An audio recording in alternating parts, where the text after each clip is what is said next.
안녕하세요. 자, 이번 영상에서는 자원의 의미와 자원 문제에 대해서 공부를 할 거예요. 그런데 이제 인문지리 부분이 대체로 그렇지만 혼자서 공부하기에는 조금 어려운 부분들이 있어요. 워낙 통계 자료가 많이 나오다 보니까 흐름을 잘 짚지 못하면 정리할 게 되게 많은 것 같고 무엇부터 외워야 되는지도 잘 모르고, 그래서 이 단원은 일단 선생님 수업 잘 듣고요.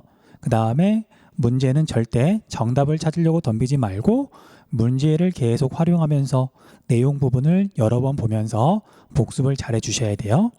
그러면 처음에 조금 막막하게 느껴질 수 있지만 금방 익숙해지고 어느 정도 자신감도 생길 거예요. 자, 내용 설명에 들어갈게요. 자, 자원의 의미와 자원 문제, 자원의 특성과 분류. 자, 우리가 자원이 뭔지 모르는 친구는 사실 없죠. 자, 자연물 가운데서 인간한테 쓸모가 있는 걸 자원이라고 하고, 그런데 얘가 기술적으로, 경제적으로 조금 구분을 해요. 좀 간단하게 한번 설명을 해볼게요. 자, 우리가 인간 주위에 있는 모든 걸 자연이라고 하는데, 그런데 우리가 길거리에 있는 조그만한 돌멩이 같은 걸 자원이라고 하지 않죠. 물론 어떤 사람한테는 그것도 유용하게 써먹을 수 있겠지만 대부분의 사람들한테 그냥 평범한 돌멩이는 자원은 아니잖아요. 그런 게 자연에 해당하고요. 그 다음에 이제 기술적 의미의 자원하고 경제적 의미의 자원은 이렇게 생각하시면 돼요. 자, 땅 속에 석탄이 있어요. 근데 어떤 경우에는 굉장히 깊숙한 곳에 한 1km 정도 지하에 1kg 정도 되는 석탄이 있다고 한번 가정을 해볼게요. 자, 이건 돈이 얼마가 들든 오늘날 이런 과학기술을 이용하면은 캐낼 수는 있죠. 그런데 문제는 돈은 되지 않잖아요. 자, 이런 걸 기술적 의미의 자원이라고 불러요. 얼마든지 기술은 있지만 경제적으로 가치가 없어서 손해가 나서 이용하지 않는다. 경제적 의미의 자원이라 그런다면, 아니, 기술적 의미의 자원이라 그런다면은요, 이런 경우도 있죠. 땅속 바로 아래에 어마어마하게 많은 석탄이 매장되어 있다. 이런 건 대부분의 경우에는 경제적으로 이득이 나니까 채굴해가지고 이용하든 팔든 돈이 되니까 실제로 이용을 한단 말이에요. 그런 의미를 경제적 의미의 자원이라고 불러요. 그래서 우리가 사실은 보통 자원이라 그러면 경제적 의미의 자원을 의미하죠. 하지만 좀 넓게 보면 기술적 의미의 자원도 있다. 됐죠? 어려운 개념은 아니니까요. 자, 그 다음에 자원의 특성 세 가지가 있는데, 자, 이걸 달달달달 외우기보다는 혹시 이 부분이 시험 문제에 나오게 되면 간단한 국어 문제처럼 나와요. 그냥 이렇게 읽어보고 해당하는 것, 해당하지 않는 것, 또는 어떻게 변했는지 그 정도만 파악하시면 되거든요. 일단 설명해 볼게요. 자, 자원의 특성에는 크게 세 가지가 있는데, 첫 번째는 유한성이에요. 어려운 단어 아니죠? 대부분의 자원은 매장량이 한정되어 있기 때문에 언젠가는 고갈된다. 무한한 게 아니죠. 여기서 나오는 중요한 단어가 가채연수예요. 가채연수. 자, 우리가 채는 채굴하다. 땅 속에 있는 걸 캐내는 걸 채굴이라고 불러요. 그래서 지하 자원은, 대부분의 자원은 땅에서 캐내는 건데, 채굴 가능한 해가 몇 년이나 되느냐, 그 숫자가 얼마나 되느냐. 자, 그래서 만약에 땅 속에 100만큼의 어떤 자원이 있어요. 그런데 이걸 1년에 일씩 해서 쓰면 앞으로 100년을 해서 쓸 수 있는 거죠. 그 100년이 가채 연수가 되는 거예요. 됐죠? 어려운 개념 아니죠? 자, 왼쪽에 있는 우리 그래프 굳이 크게는 안 키울게요. 우리나라에 있는 자원들은, 우리나라가 자원이 워낙 빈약하다 보니까 가채 연수가 되게 짧아요. 그럼 구리는 0.1년, 그러니까 캐내진 않고 대부분 수입하는 거고요. 철광석 0.3년, 그 다음에 금 11년, 고령토 44.7년. 자, 이거 하나 외워두세요. 자, 우리가 앞에서 한반도 지형 형성 과정에서 조선노충군, 해성충, 석회암 되게 자세히 공부를 했죠. 그 이유가 우리나라에 있는 자원 가운데 석회석이 제일 풍부하고 석회석이 가채 연수가 제일 길어서 그래요. 중요하니까 당연히 자세히 공부를 하는 거고요. 연결시키셔야 되죠. 다시 우리 석회암은 우리나라 고생대 전기 해성층인 조선 누춘군에 주로 매장되어 있다. 매장되어 있는 장소는 평남 분지 옥천 습곡대 지역 이름으로 치면 단양, 영월, 정선, 태백, 삼척. 자, 되게 말을 많이 했지만 지금까지 앞에서 공부하면서 수도 없이 나왔던 거예요. 지금 선생님이 하는 말이 되게 낯설다. 좀 미안하지만 한국지리 공부를 지금 잘못하고 있는 거죠. 사실 한국지리만 잘못하고 있는 게 아니라 지금 선생님 말이 되게 낯설게 느껴지는 학생들은 다른 과목도 공부를 좀 이상한 방향으로 하고 있을 가능성이 높아요. 중요하다고 하는 건 다 이유가 있는 거니까 한 번은 더 눈여겨봐 주세요. 자, 아무튼 우리나라에서는 석회석이 가채 연수가 제일 길다. 체크 좀 해두시고요. 그 다음 두 번째는 편재성이에요. 자, 우리 편이라는 말은 편견할 때 편이에요. 한쪽으로 치우쳐 있다는 뜻이거든요. 그래서 자원은 존재하는데 골고루 퍼져 있는 게 아니라 특정 지역에 몰려 있다. 자, 이건 전 세계적으로 봐도 마찬가지고 우리나라를 봐도 마찬가지예요.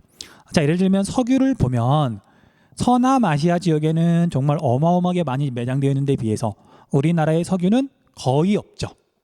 그리고 우리나라만 놓고 봐도 여러 지하 자원이 제일 많은 곳은 강원도고 다른 지역은 자원이 또 별로 없잖아요. 그래서 특정 지역에만 편중되어 있다. 편재성 체크 좀 해두시고요. 자, 그러다 보니까 자, 이건 이제 우리나라 개념은 아니고요. 전 세계적으로 보면 자원민족주의라는 게 있어요. 자원민족주의라는 게 글자 그대로 보면 자, 자원이 특정한 지역에 몰려 있으니까 그 자원이 나는 곳에 있는 사람들은 그 자원을 무기처럼 쓰는 거예요. 그래서 자기 민족, 자기 국가만을 위해서 자원을 무기처럼 쓴다. 그걸 자원민족주의라고 불러요. 자, 한 예를 들어보면 우리가 희토류라는 게 있어요. 희토류 아마 들어본 적 있을 거예요. 어떤 광물인데 굉장히 희귀해요. 양이 적어요. 희토류의 90% 이상이 현재 중국에서 나오거든요. 그런데 이게 없으면 반도체나 또는 어떤 배터리나 첨단 산업을 할 수가 없어요. 굉장히 중요한데 중국에서만 나온다. 자, 여러분들 우리나라랑 일본이랑 사이 별로 안 좋죠. 그리고 우리나라랑 중국도 사이가 그닥 좋다고 할 수는 없고 그런데 중국이랑 일본도 사이가 안 좋은 부분들이 있어요. 특히 우리는 독도를 두고서 일본하고 되게 사이가 안 좋죠. 갈등이 심하죠. 그런데 중국하고 일본하고 센카쿠 열도를 두고서 되게 갈등이 심했어요. 그래서 2010년대 초반쯤에 일본하고 중국하고 그것 때문에 센카쿠 열도 때문에 되게 심각한 단계까지 갔었는데 그때 중국이 야 너희들 일본 애들 계속 까불면 우리 희토류 수출 안 할 거야 했더니 일본이 3일 만에 꼬리를 내린 적이 있어요. 그러니까 일본 입장에서는 뭐 되게 이렇게 억울해도 어쩔 수 없더라고요. 그래서 이렇게 자기 나라, 자기 지역에서 나오는 자원을 무기로 활용하는 게 자원민족주의다. 뭐 또 다른 예는 맨날 드는 거긴 한데 석유는 특정 지역에서만 나오니까요. 그래서 오펙이라고 하는 석유 수출국 기구가 있죠.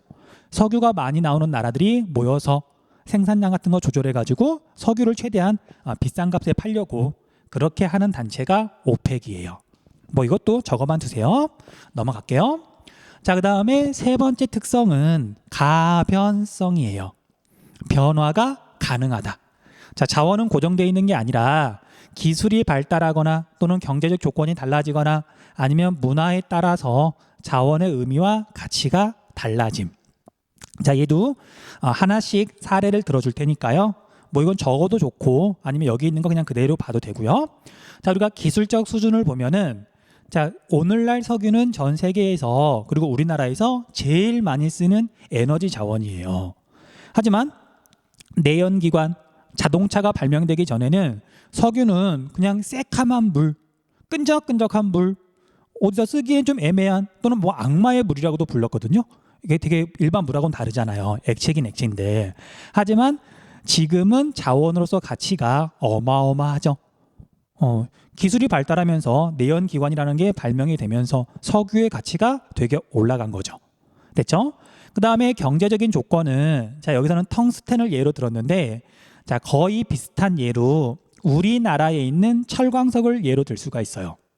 자, 우리나라가 한때는 텅스텐과 철광석을 채굴하던 국가였어요.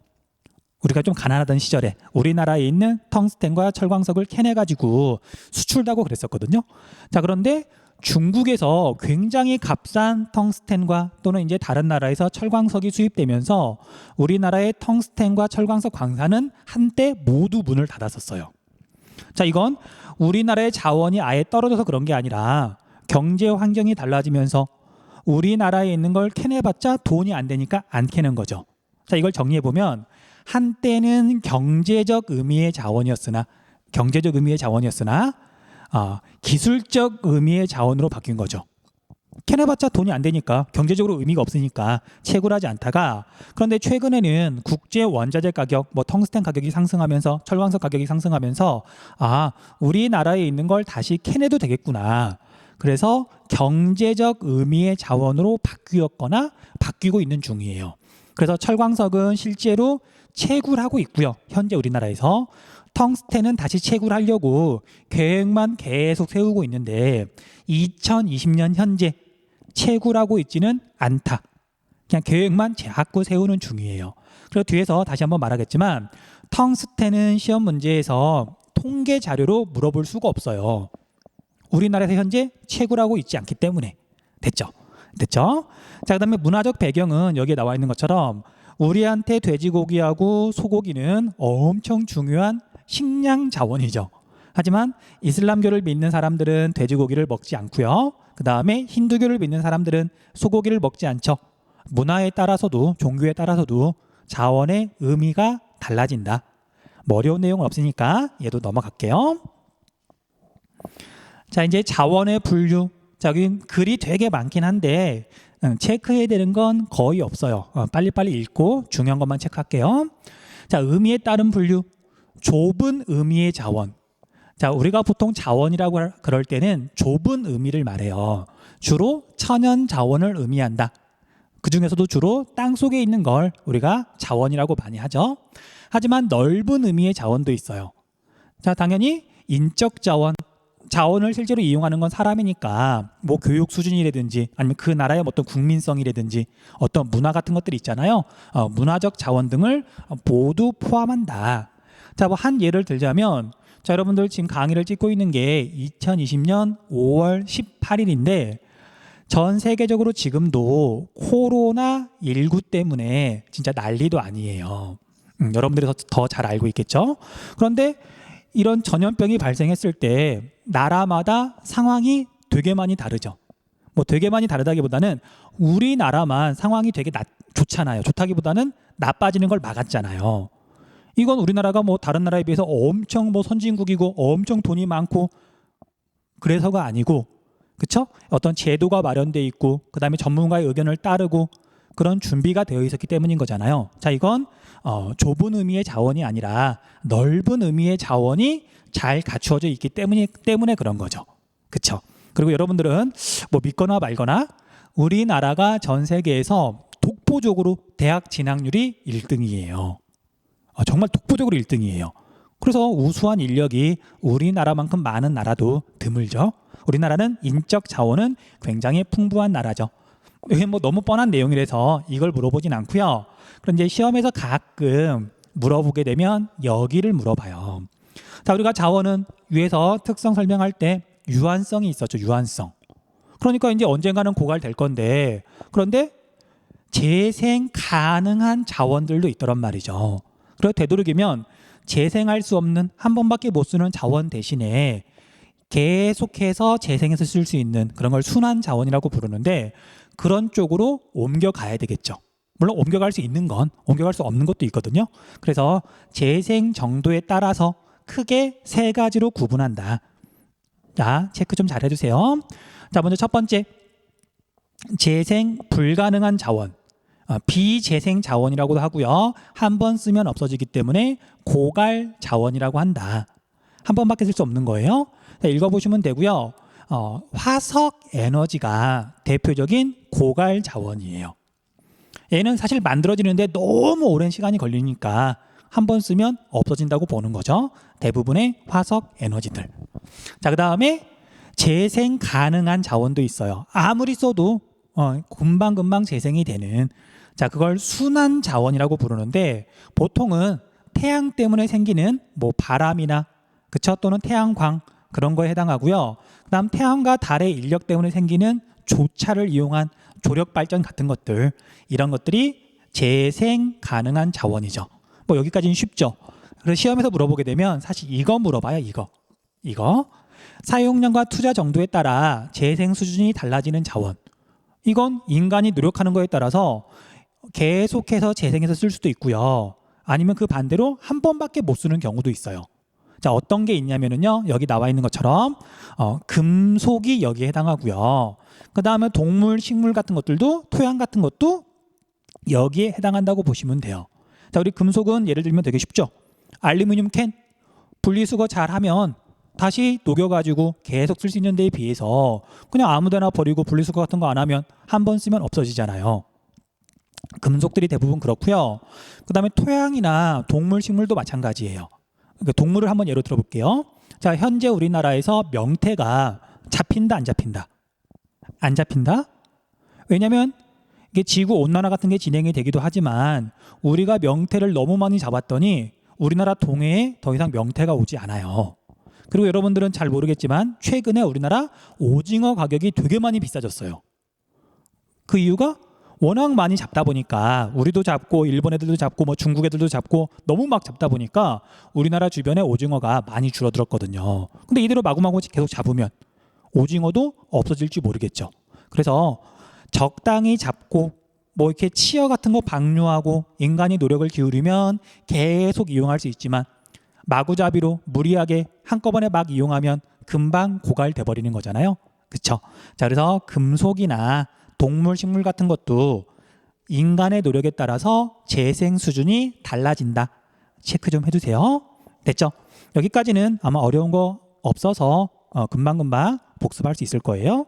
넘어갈게요. 자, 광물 자원의 분포와 이용. 자, 이제 본격적으로 자원에 대해서 설명을 할게요.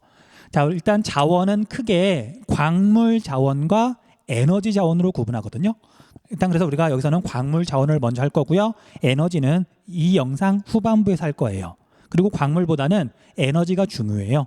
우리나라는 사실 이 광물은 많지 않고 그다음에 에너지도 많이 있는 건 아니지만 우리가 일상생활에서 에너지는 엄청나게 쓰잖아요.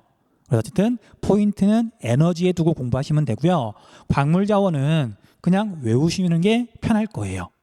됐죠? 자, 먼저 광물 자원은 크게 두 가지로 구분을 하는데, 하나는 금속.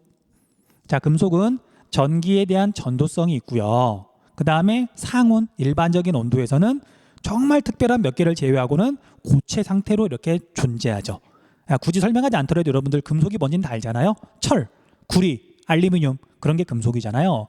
그 다음에 금속이 아닌 걸 비금속이라고 불러요. 대표적인 게 석회석, 시멘트의 원료가 되는, 얘는 금속은 아니잖아요. 그렇죠? 그래서 금속과 비금속으로 일단 구분한다. 알아만 두시고요. 자, 우리나라 광물 자원의 특성을 봤더니 주요 광물 자원은 대부분 북한에 분포한다. 남한에는 거의 없죠. 자, 그나마 남한에는 금속 광물의 매장량은 정말 적고요. 비금속 광물의 매장량은 그래도 풍부한 게 있다. 자, 이거 많다고 생각하시면 안 돼요. 바로 앞에서 살펴봤던 것처럼 우리나라 자원의 가채 연수는 제일 긴 게 석회석, 고작 100년이었잖아요. 그렇죠? 그래서 자원 자체가 이제 빈약한데 그나마 조금 있다, 그런 의미로 생각하시면 돼요. 됐죠? 그리고 우리나라에 있는 비금속 광물, 뭐 밑에 나와 있긴 하지만 좀 적어보면 석회석이 있고요. 석회암, 석회석, 앞에서 공부했던 거죠. 자, 그 다음에 고령토가 있고요. 자, 그 다음에 규석이라 그래야 되나? 규사라고 해야 되나? 유리의 원료가 되고 반도체의 원료가 되는 규석이라는 것도 있어요. 흑연 같은 것도 있고 이런 것들이 대표적이다. 됐죠?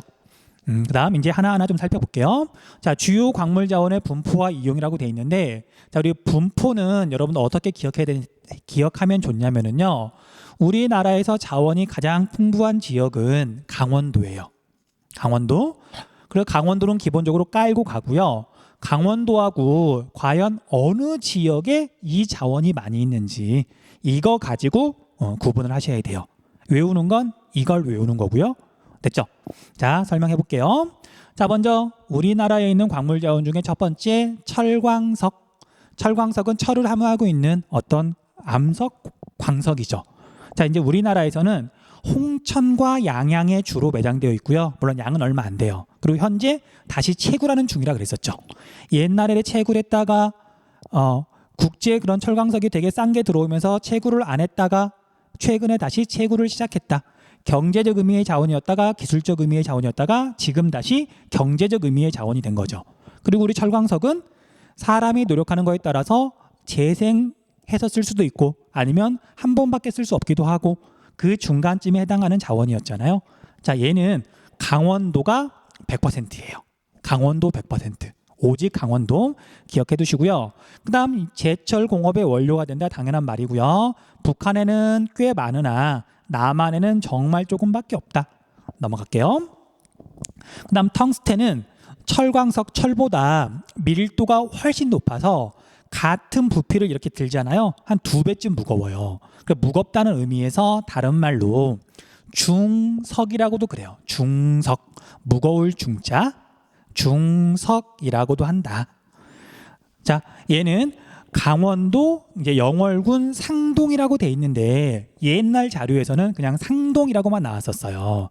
영월군에 있는 상동읍이에요. 상동읍. 그런데 이제 문제는 앞에서 얼핏 이야기했던 것처럼 우리나라에서 텅스텐을 다시 채굴하려고 노력은 하고 있는데 아직까지 채굴을 못 하고 있어요.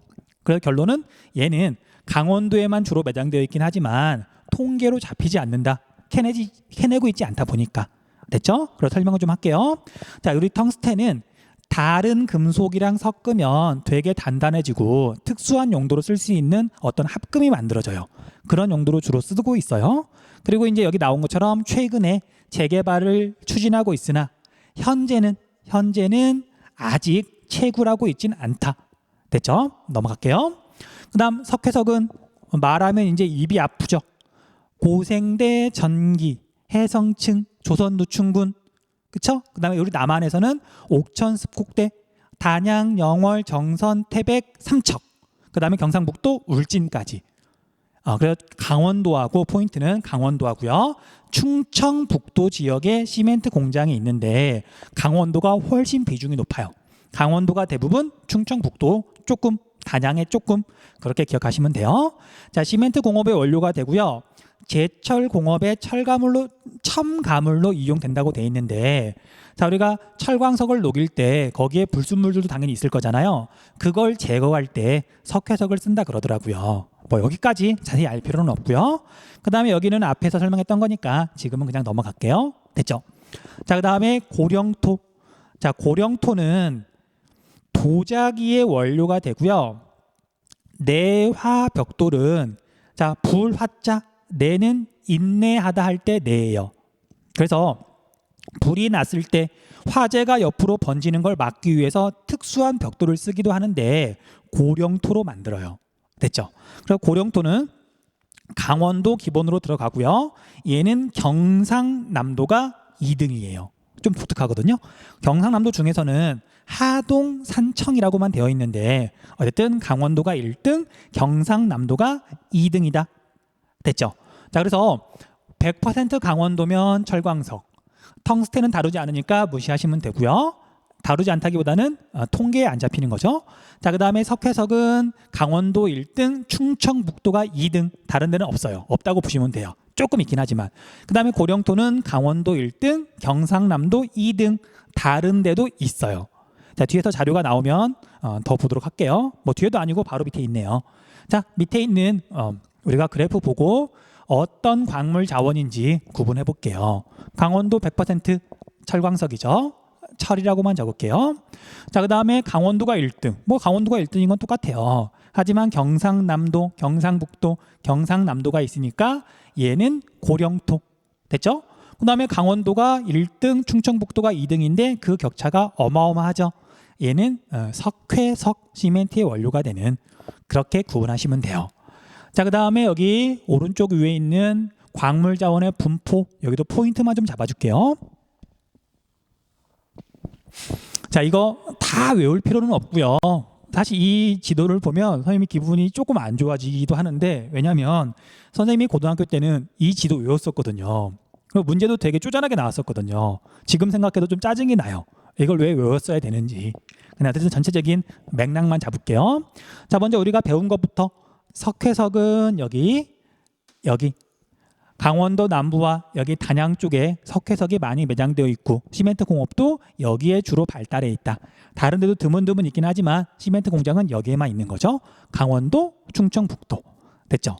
자, 그 다음에 텅스텐은 채굴은 하지 않지만 여기 W라고 써 있는 부분 있죠? 여기가 영월군 상동읍이에요. 됐죠? 아직 채굴은 하고 있지 않다. 그러니까 얘가 시험 문제에 나올 일은 없다. 자, 그 다음에 구리, 아연, 금은은 무시하시고요. 그 다음에 철광석은 양양, 홍천. 여기는 강원도다. 강원도 100% 기억하시면 되고요. 그 다음 고령토는 여기에 이제 주로 표시가 돼 있어가지고 사실 옛날에는 강원도라는 말 안 나오고 하동, 산청이라고만 나왔었거든요. 그래서 이것만 보면 학생들이 자꾸 경상남도가 1등이라고 오해를 많이 했었는데, 근데 이제 올해 수능 특강부터 강원도란 말을 집어넣어놨더라고요. 다행히. 자, 고령토는 강원도 플러스 여기 하동, 산청, 경상남도가 2등이다. 강원도가 1등이긴 하지만 철광석이나 석회석만큼 강원도의 비중이 높진 않았죠. 그거 보고 구분하셔도 돼요. 됐죠?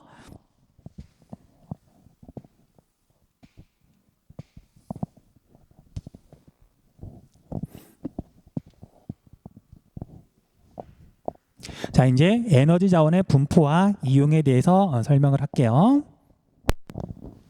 에너지 자원의 분포와 이용 볼게요.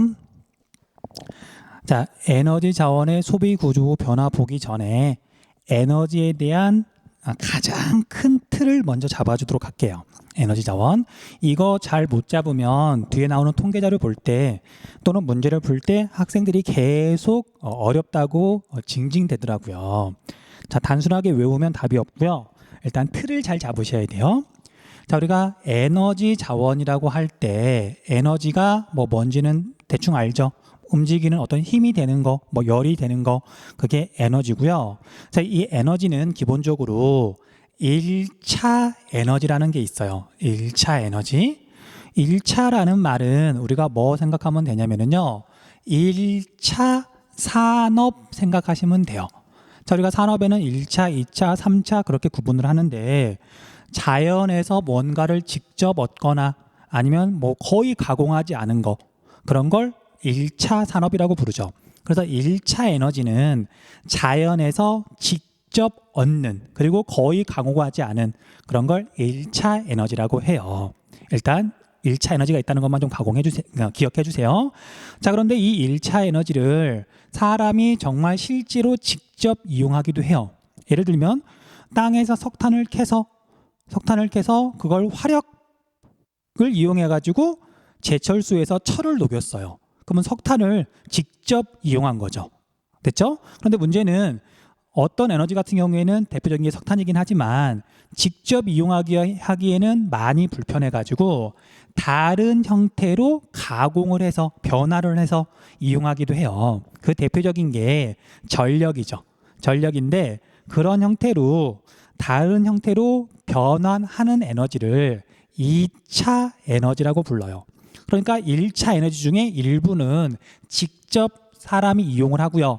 그 중에 나머지 일부는 2차 에너지로 바꾸어서 2차 에너지를 이용하는 거죠. 자, 2차 에너지는 크게 전력하고 도시가스가 있는데 여러분들은 그냥 전력만 생각하시면 돼요. 그리고 우리 전력은 사실 우리가 일반인들 입장에서는 우리가 일상생활에서 맨날 쓰는 거잖아요. 그래서 전력만 따로 다루기도 해요. 뭐 실제로 뒤에 가면 공부를 할 거고요. 됐죠? 자, 그다음에 1차 에너지랑 관련해 가지고 이제 여러 가지 이제 용어가 등장하는데 통계 자료를 볼 때 있잖아요. 1차 에너지를 뭐 소비량대로 나열했다. 소비란 말이 나와요. 자, 그런데 이 소비라는 말은 뭐랑 거의 같다고 보시면 되냐면요. 공급이라고 보시면 돼요. 공급.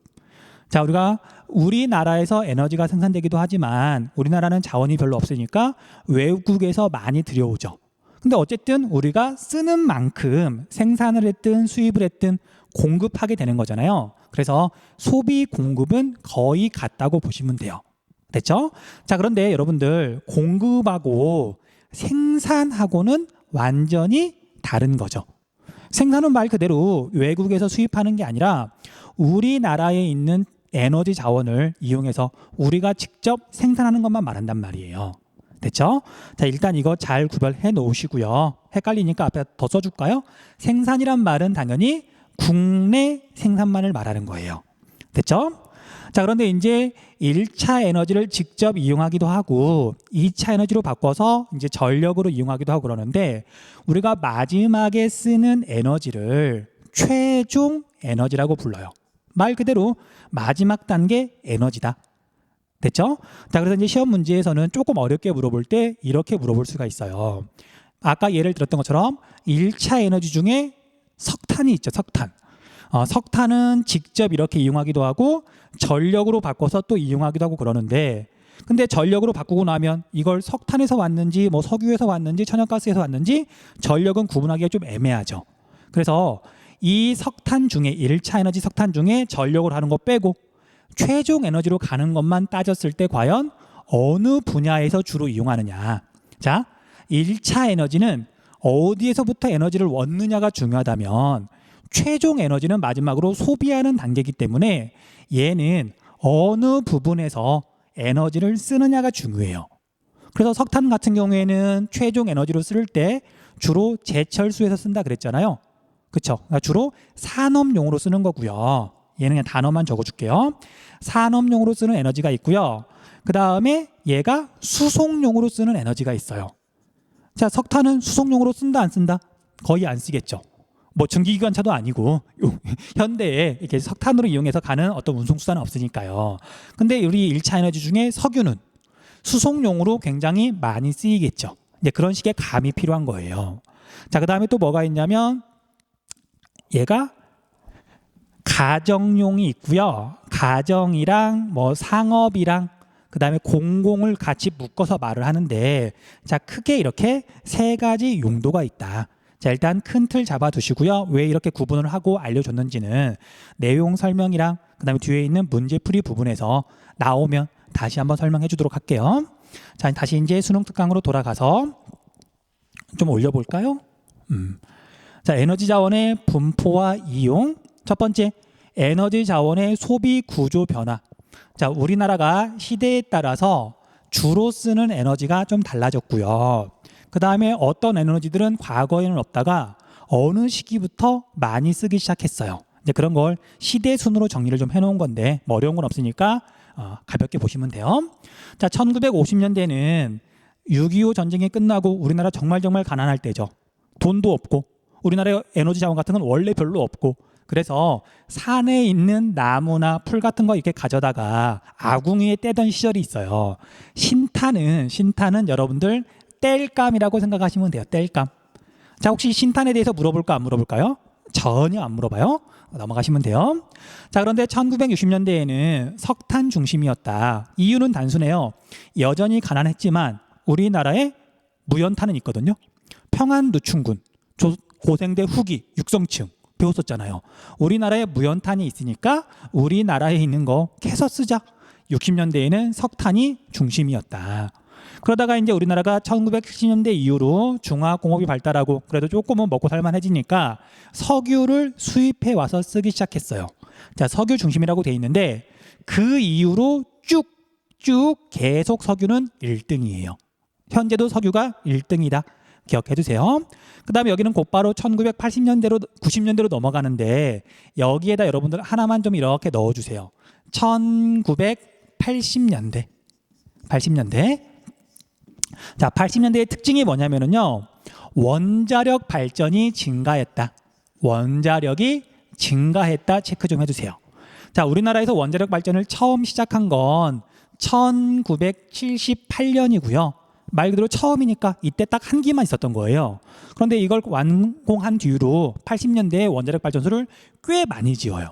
꽤 많이 지어서 90년대 초반에는 우리나라 전력 가운데 원자력 발전소에서 거의 절반 정도를 생산한 적도 있거든요. 그래서 이게 좀 빠졌더라고요. 그래서 80년대에 등장해가지고 80년대에 이렇게 많아졌다. 그러면 원자력 발전이라고 생각하면 돼요. 됐죠? 자, 그러다가 1990년대 이후에는 천연가스가 사용량이 빠르게 증가하고 있다. 얘가 오염 물질이 적게 나와서 그래요. 지구 온난화에 조금 영향을 덜 미쳐서 그래요. 아무튼 그래서 천연가스 같은 경우에는 그냥 적어두고 좀 감을 잡으라고요. 1986년에 처음 수입하기 시작해요. 우리나라에서. 그러니까 처음 수입한 직후로는 별로 안 쓰다가 90년대 이후에 양이 빠르게 늘어나고 있다. 그리고 최근에는 신재생 에너지 개발을 활발하게 하고 있다. 뭐 이렇게 정리하면 되겠죠. 자, 여기 원자력만 빠져 있으니까 좀 집어 넣어 주세요. 자, 그 다음에 주요 에너지 자원의 분포와 수급. 보기 전에 우리 오른쪽 위에 있는 이 그래프 볼게요. 가려 있어가지고 잠깐 빼먹을 뻔했어요. 자, 이건 이제 90년부터 2017년까지 우리나라 에너지 소비 구조의 어떤 변화를 보여주고 있는 건데, 자, 전체적인 양상을 보면은요, 석유가 비록 조금 양은 줄어들고 있지만, 비중은 줄어들고 있지만 얘가 여전히 1등이죠. 적어줄게요. 우리나라는 현재도 석유를 제일 많이 쓰고 있고요. 1등. 그 다음 2등을 봤더니 석탄이에요. 줄었다 늘어났다 뭐 그런 것도 있지만 석탄이 석유보다는 확실히 적죠. 자, 그래서 현재 우리나라는 석탄을 두 번째로 많이 쓰고 있고요. 그 다음 세 번째가 봤더니 천연가스인데, 천연가스는 1990년에는 양이 별로 안 되죠. 86년부터 수입하기 시작했기 때문에 90년에는 별로 안 되지만 2000년만 되더라도 많이 커졌고요. 그게 지금은 또 거의 2배 가까이 늘었죠. 그래서 세 번째는 천연가스라고 하는 걸 많이 쓴다. 체크해 두시고요. 그 다음 네 번째는 원자력이에요. 자, 원자력은 자, 1990년에 이미 비중이 꽤 높았죠. 그리고 점점 비중이 좀 줄어들고는 있는데, 그 이유는 원자력 발전소 같은 경우에는 이게 안전성 문제, 실제로 뭐 위험하다는 게 아니라 사람들이 좀 이렇게 불안한 게 좀 있잖아요. 그러다 보니까 쉽게 짓질 못해서 얘가 빠르게 늘어나지 못하다 보니까, 얘 자체가 물론 늘어나고는 있지만 대체로, 그런데 전체 에너지 소비량이 많이 늘었거든요. 그러니까 상대적인 비율이 줄어들고 있는 거예요. 어쨌든 포인트는 우리나라에서 네 번째로 많이 쓰는 에너지는 원자력이다. 됐죠? 그 다음에 다섯 번째는 수력이에요. 수력. 자, 우리나라는 이 땅덩이가 좁다 보니까 수력 발전을 할 만한 곳이 많지 않고요. 그 다음에 우리 수력 발전의 특징은 여기 있는 게 수력인 것 같은데, 얘도 보면 점점 비중이 줄어들고 있거든요. 그 이유가 정말 어려운 문제를 나오면 이것도 좀 알아두면 좋거든요. 우리나라는 땅덩이가 좁고 댐을 건설할 만한 곳은 이미 옛날에 거의 다 댐을 건설했어요. 그렇죠? 뭐 땅덩이가 뭐 넓은 게 아니니까. 그런데 이제 공업이 발달하고 그다음에 인구가 뭐 늘어나고 뭐 도시가 발달하고 생활 수준이 나아지면서 물을 발전용으로만 쓰는 게 아니고 공업용수나 생활용수로 쓸 거 아니에요. 다른 용도로 물을 많이 쓰다 보니까 점점 수력 발전의 비중이 줄어드는 중이에요. 양 자체가 실제로 줄어드는 중이에요. 그것도 알아두시면 좋아요. 자, 아무튼 그래서 역사적으로 뭐 50년대, 60년대, 70년대, 80년대, 90년대 이후 정리했고요. 그다음에 얘는 90년대 이후부터 나와 있긴 하지만 현재 오늘날 석유가 1등, 석탄이 2등, 천연가스가 3등, 원자력이 4등, 수력이 정말 눈에도 잘 안 보일 정도로 5등, 이렇게 정리해 놓으시면 돼요. 그 다음에 여기 순서에는 지금 안 적었지만 신재생 에너지가 최근에 많이 늘어서 수력보다 많아졌어요. 대표적으로 태양광이 수력보다 많아요. 근데 그건 뒤에서 따로 다룰 거니까, 자, 신재생은 여러 가지를 묶어 놓은 거니까요. 독립된 걸로만 이렇게 따질 때는 석유, 석탄, 천연가스, 원자력, 수력 순서 외워두세요. 됐죠? 각각의 비율은 정확하게 외울 필요는 없고요. 문제 풀다가 점점 익숙해지면 그때 가서 이제 정리할 때가 됐어. 그럼 여러분들 나름대로 정리하시는 건 괜찮아요. 처음부터 막 숫자 같은 건 외우지 마세요. 잊어버리고 나면 자괴감에만 드니까. 자, 주요 에너지 자원의 분포와 수급 볼게요. 자, 석탄부터 이야기를 할 건데, 자, 석탄은 탄화 정도에 따라서, 자, 탄화라는 말은 실제로 일상생활에서 안 쓰는 말이거든요. 자, 석탄과 관련된 그런 식물의 화석 있죠. 식물이 썩은 거, 뭐 유기물 같은 게 땅속에 매장되면 지층과 함께 묻히면 오랜 시간 동안 열과 압력을 받으면서 점점 불순물은 빠져나가요. 그래서 시간이 오래될수록 석탄은 탄소 함유량 비율이 높아지거든요. 탄소 함유 비율이. 그래서 가장 탄소 함유 비율이 높은 게 무연탄이고요. 제일 적은 게 갈탄이에요. 무연탄이 제일 오래전에 만들어진 거고요. 갈탄이 제일 최근에 만들어진 거예요. 일단 그 정도만 기억하시면 돼요. 이걸 물어보는 건 아닌데 탄화 정도란 말이 있어서 그냥 설명해 준 거예요. 자, 그다음에 석탄은 크게 두 가지로 구분해요. 이렇게 나누셔야 돼요. 자, 무연탄은 글자 그대로 연소할 때 아무것도 나오지 않는다. 얘가 불에 타는데 연기가 나오지 않아요. 자, 여러분들 우리 연탄 본 적 있죠? 연탄. 자, 무연탄으로 만든 대표적인 게 연탄이거든요. 그 연탄 우리 고기 구울 때 보면은 자, 어떤 학생들은 이 기름에서 고기에서 떨어진 기름 때문에 연기가 나는 걸 연탄에서 난다고 착각하던데, 자, 우리 연탄만 이렇게 불에 탈 때는 아무런 연기가 나지 않죠. 그게 무연탄이에요. 자, 그런데 우리가 석탄을 불에 태울 때 되게 역한 냄새가 나고 푸른색 연기가 나는 석탄이 있어요. 자, 이건 너무 오염물질이 많이 나오니까 우리 가정이나 고깃집에서는 쓰지 않거든요. 여러분들 실제로 본 적은 없을 거예요. 그런데 되게 역하고 푸른색 연기 정말 오염물질이 많이 포함되어 있을 것 같잖아요. 실제로 그래요. 그렇게 연기가 나면서 타는 게 역청탄이고요. 갈탄도 불에 탈 때 연기가 나오는 석탄이에요. 그래서 우리는 크게 무연탄과 유연탄으로 구분하시면 돼요. 유연탄, 연기가 나오는 석탄이란 뜻이에요. 됐죠? 자, 이 중에 무연탄부터 정리를 하자면 우리나라에 석탄이 있다고 그랬는데 대부분 무연탄이에요.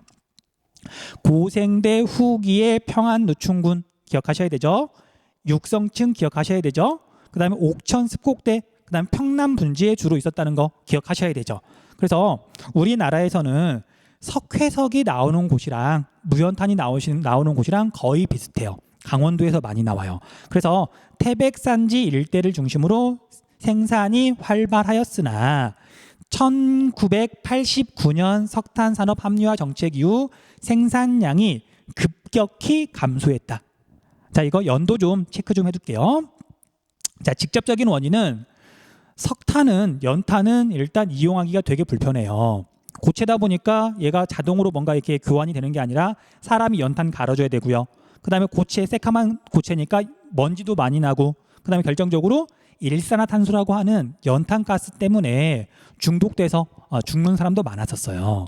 그러다 보니까 이제 우리나라가 조금 먹고 살만해지니까 1980년대부터 연탄 대신에 석유나 그 다음에 86년도부터는 천연가스로 가정용 난방 연료가 바뀐 거예요. 그러니까 무연탄을 더 이상 많이 안 쓸 것 같으니까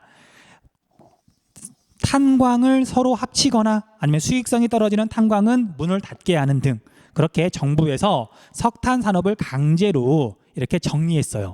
자, 우리가 합리화란 말만 보면은 뭔가 되게 잘한 것 같지만 실제로는 강하게 막 밀어붙였거든요. 그 광부들.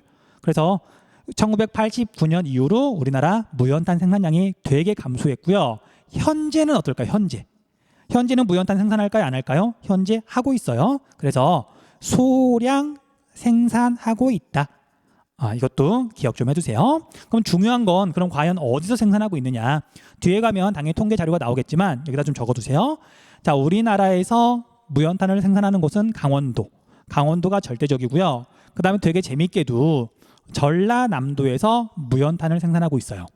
전라남도 화순인데 혹시 화순 사는 친구가 있을지 모르니까 적어줄게요.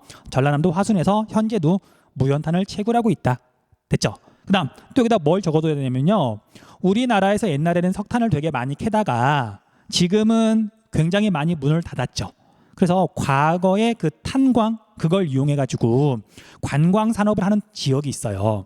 자, 구체적으로는 석탄박물관.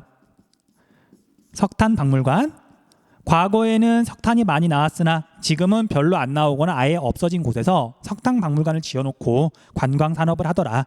자, 세 군데 지역이에요. 지금 당장 외워지지 않는다면 천천히 시간을 두고 문제를 풀면서 계속 정리하셔야 돼요. 자, 첫 번째는 태백, 강원도 태백에 가면 석탄박물관이 있고요.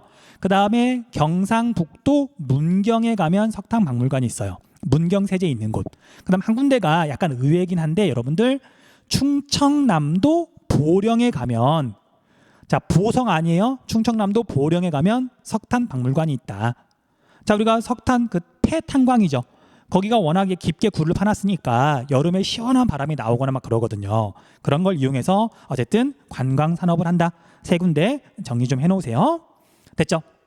자, 그래서 우리나라에서 나오는 석탄은 무연탄이고요.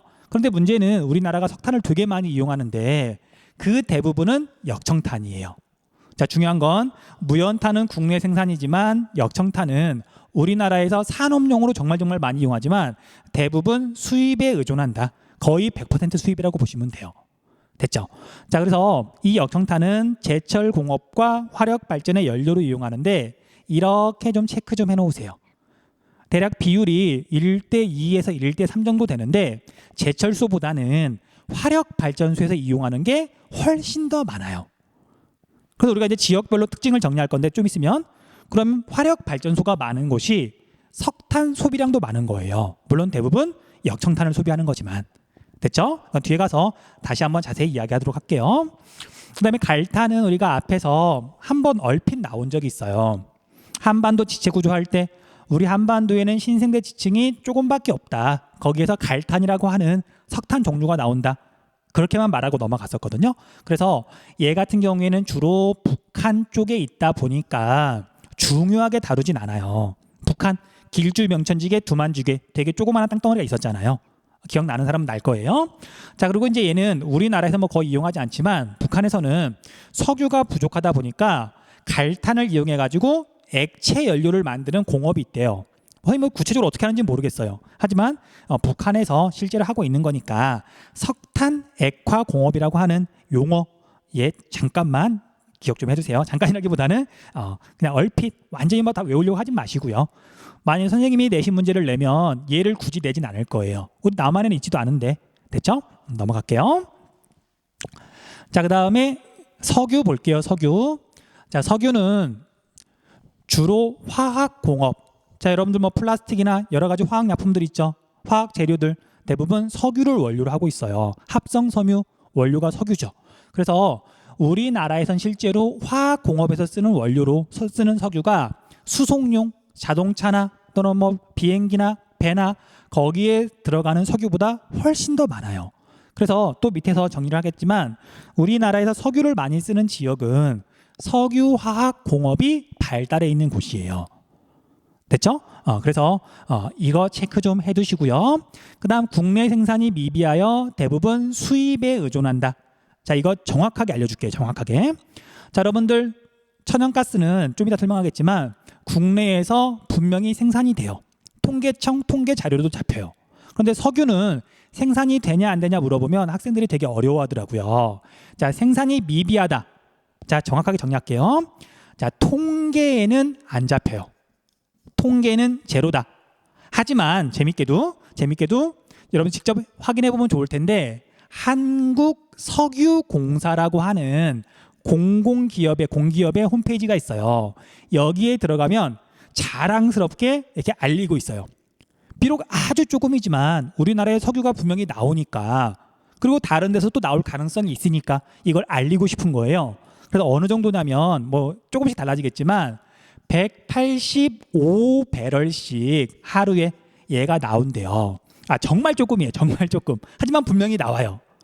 그래서 여기서 중요한 건, 자, 여러분들 석유의 수입 의존도는 100%다.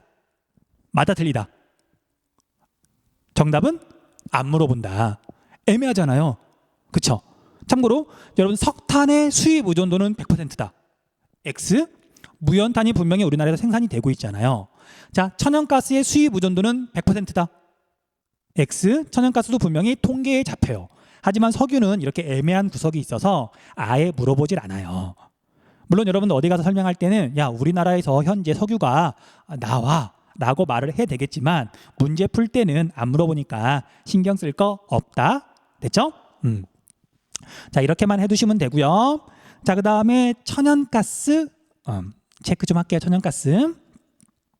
자, 천연가스는 현재 동해 1, 2 가스전에서 소량 생산한다. 우리가 쓰는 거에 1% 미만만 생산하고 있고요. 나머지 99% 이상은 수입에 의존하고 있어요. 1% 미만이지만 앞으로 더 나올 수도 있으니까 다른 지역에서. 그래서 이걸 강조를 하는 거고요. 자, 동해 1, 2 가스전은 어디에 있냐면요. 행정구역상 울산에 있어요. 그래서 우리나라 생산 에너지를 물어보는데, 국내 생산 에너지를 물어보는데 울산만 있어요. 그러면 천연가스예요. 됐죠? 이것도 하나의 그런 포인트가 되겠죠. 외워둬야 되는 부분이에요. 울산에서만 천연가스를 이용하고 있다. 됐죠? 자, 그 다음에 주로 얘는 가정용 연료로 이용한다.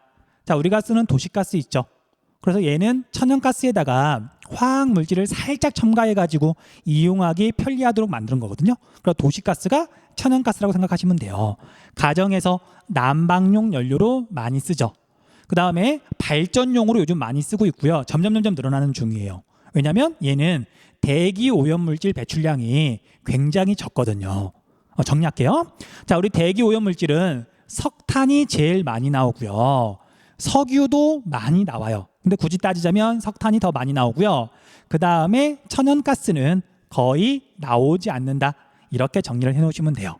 됐죠? 그래서 천연가스를 다른 말로 청정에너지라고도 불러요. 청정에너지. 됐죠? 자, 그 다음에 수송용으로 천연가스 또는 도시가스를 쓰긴 써요. 근데 그 양이 많을까 적을까? 자, 여러분 한번 생각해 보세요. 우리가 천연가스는 액체로 만들어서 보통 쓰기 때문에 LNG라고 많이 부르고요. LNG를 다른 말로 이제 도시가스 CNG라고도 그래요. CT에 CT? 됐죠? 그런데 이 LNG하고 여러분들 착각하는 것 중에 하나가 비교할게요. LPG라는 게 있어요. 자, 우리 LPG는 석유를 분별 증류할 때 나오는 물질이에요. 석유에 포함되어 있던 거예요. 근데 이제 얘는 조금 규모가 작아도, 장치가 작아도 이용할 수가 있어서 택시에서 이용하는, 또는 LPG 차라 그래가지고 일반 승용차도 있잖아요. 그때 LPG고요. 이 LNG는 영하 162도까지 온도를 낮춰야 돼서, 그리고 압력도 되게 많이 세게 해야 되거든요. 그리고 얘 같은 경우에는 좀 덩치가 큰 데서만 이용할 수가 있어요. 그리고 여러분들 시내버스 정도에서만 LNG 버스가 있잖아요. CNG 버스가 있잖아요. 그렇죠? 그래서 천연가스를 이용하는 수단, 운송수단이 점점 늘어나고는 있으나 이걸 실제로 이용하는 건 굉장히 적어요. 그래서 수송용으로는 대부분 석유를 이용한다. 휘발유 또는 경유를 이용한다. 됐죠? 좀 이따가 표 보고 다시 한번 정리해 주도록 할게요. 됐죠? 자, 이렇게 하면 우리가 천연가스까지 정리가 됐고요. 자, 우리 밑에 있는 표 이야기를 할 건데, 자, 여러분들 이거 단번에 외워지진 않고요. 근데 워낙 중요해가지고 나중에 문제 풀 때 여기 계속 펼쳐놓고 계속 확인하셔야 돼요. 자, 여러분들 이제 볼 때 참고하라고 이제 몇 가지 포인트 좀 잡아줄게요. 자, 먼저 1차 에너지 시도별 생산이니까 우리나라에서 실제로 생산되는 에너지를 말하는 거예요. 수입 아니에요? 생산되는 거예요. 자, 그래서 먼저 석탄을 봤더니 석탄은 무연탄이에요. 역천탄은 우리나라에서 나오지 않아요. 그리고 갈탄은 북한이기 때문에 이건 무연탄이라고 생각하시면 돼요. 봤더니 강원도가 거의 대부분이죠. 강이라고만 적을게요. 그 다음에 얘는 전남이죠. 전남. 자, 그래서 앞에서 공부했던 광물 자원 있잖아요. 자, 거기서 강원도를 중심으로 정리했잖아요. 거기에 비록 에너지 자원이긴 하지만 무연탄도 강원도, 전라남도 해가지고 강원도를 중심으로 또 같이 정리를 해주셔야 돼요. 강원도, 전남이면 무연탄이다. 그 다음에 울산이 전부인 거, 울산밖에 없는 건 천연가스고요. 됐죠? 그 다음에 수력발전은, 자, 우리가 강원도가 대체로 1등이긴 하지만 뭐 남한강도 있고 뭐 금강도 있고 그 다음에 낙동강도 있고요. 그 다음에 우리가 수력발전 중에서는 양수식이라 그래서 좀 독특한 방식도 있어요. 자, 옛날에는 그것도 우리가 공부를 했지만 지금은 공부하진 않으니까 굳이 설명을 안 할게요. 그래서 수력발전은 강원도가 1등이긴 하지만 전국이 대부분 고르다. 근데 굳이 찾아보면 서부 평야 지역 있죠. 뭐 충청남도, 전라북도, 전라남도, 거기는 낙차가 큰 곳이 별로 없으니까 수력 발전은 거의 안 하는 편이에요. 굳이 따지자면. 그다음 또 수력 발전을 안 하는 곳이 한 군데 있어요. 얘도 정말 중요한 포인트가 될 때가 있어가지고, 자, 수력 발전은 제주는 없다. 물론 아주 소규모 수력 발전소가 있긴 있대요. 하지만 우리 제주도는 지형 시간에 배웠던 것처럼 비가 오면 물이 금방금방 스며들어 버리니까, 그렇죠? 물을 이렇게 가둬둘 수가 없잖아요. 수력 발전을 하기에는 되게 안 좋은 거죠. 그래서 제주도가 있냐 없냐를 보고서 수력 발전을 구분할 수도 있어요. 나중에 문제에서 나오면 체크할게요. 그다음 원자력. 자, 원자력은 좀 이따 발전할 때 다시 한번 하겠지만 워낙 중요하니까 정확하게 구분을 좀 해줄게요. 원자력 발전. 자, 왜냐하면 발전소가 되게 많은데 수력이랑 우리가 화력은 장소가 너무 많아서 구별하기가, 외우기가 되게 어려워요. 하지만 원자력 발전소는 우리나라에 딱 5군데만 있거든요. 이 5군데 외우셔야 돼요. 맨날 물어보는 거거든요. 그리고 이게 어려운 문제에서는 포인트예요. 그리고 하도 외우라 그러니까 이거 못 외우는 친구들은 없더라고요. 자, 어쨌든 외울 거니까 정리를 좀 해줄게요. 자, 원자력 발전소가 우리나라에 있는 곳을 봤더니 미리 정리하는 거예요. 자, 첫 번째는 경상북도에 여러 군데에 있는데 첫 번째 지역이 어디냐면 번호는 그냥 임의로 매길게요. 첫 번째가 울진이라는 곳에 있어요. 울진. 경상북도 제일 북쪽, 강원도 바로 밑에 울진이라는 곳에 있고요. 그다음 두 번째는 경주에 있어요. 경주. 그런데 경주가 도농통합시기 때문에 경주 시내에 있는 건 아니고요. 월성군 쪽에 있어요. 그래서 월성 원자력 발전소라고 보통 부르거든요. 도농통합시예요. 자, 그다음에 또 어디에 있냐면 우리가 부산에 있어요. 부산에 얘는 곧바로 적을게요. 얘는 그냥 3번이라 그럴게요. 부산에 있고요. 근데 여기는 이제 부산광역시인데 역시 시내에 있는 건 아니고요. 기장군 고리라고 하는 우리 행정구역 중에 맨 밑에 리 있죠. 고리라고 하는 곳에 원자력 발전소가 있어서 보통은 고리 원자력 발전소라고 불러요. 물론 여기는 울진 원자력 발전소라고 보통 부르고요. 자, 그다음에 울산에 한 군데가 있어요. 울산. 근데 얘는 비교적 최근에 생겨가지고 연도도 좀 적어줄게요. 2017년 이후에 발전을 하기 시작했어요. 정확히는 2016년 12월부터인데 거의 끄트머리잖아요. 그래서 통계상으로는 2017년 이후부터 잡혀요. 그래서 올해 수능 특강을 봤더니 지도라든지 또는 통계 자료라든지 아직 울산이 반영은 안 됐더라고요. 자, 여기는 어디에 있냐면요. 여기 네 번째예요. 여기는 신고리예요. 신고리. 자, 원래는 부산 쪽에 있었는데 부산하고 울산하고 거의 경계 부분이었거든요. 근데 고리 원자력 발전소가 좀 확장하면서 새로 원자로를 지은 장소가 이제 울산으로 넘어간 거예요. 됐죠? 그래서 원래는 이제 울산이 없다가 2017년 이후에 신고리가 생겼다. 근데 우리가 행정구역이 다르니까 통계가 다르게 잡히는 거예요. 알아두세요. 자, 그다음에 마지막으로 5번째가 어디에 있냐면요. 전라남도에 있어요. 전라남도 어디에 있냐면요. 여러분들 다 알고 있는 동네예요. 영광 뭘로 유명하죠? 굴비. 그래서 우리가 영광은 앞으로 굴비도 알아야 되지만 원자력 발전소도 알아야 돼요. 다시, 자, 우리가 울진 지도에서 찾을 줄 알아야 되고요. 경주는 찾을 수 있죠. 그다음에 부산, 울산 찾을 수 있죠.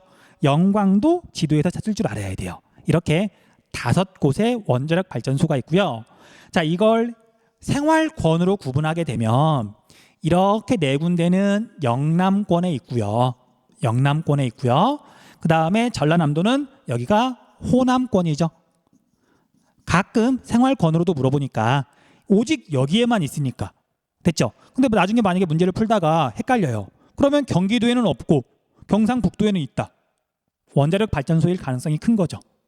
됐죠? 딱 5군데 지역만 있으니까 외워두세요. 자, 일시정지하고 정리하시고요. 선생님은 다시 수능 특강으로 돌아갈게요. 그리고 원자력은 이렇게 되어 있는데 경상북도에 울진, 경주 2군데 있다 보니까 비중이 높고요. 그 다음에 얘는 전라남도니까 영광일 거고요. 그 다음에 여기는 부산이고요. 여기는 울산이죠. 2017년이라서 지금 통계에는 잡히네요. 2016년까지는 통계에 없어요. 울산은. 그래서 하나, 둘, 셋 경상북도엔 2군데니까 울진, 경주 그렇게 나누어서 정리하세요. 됐죠?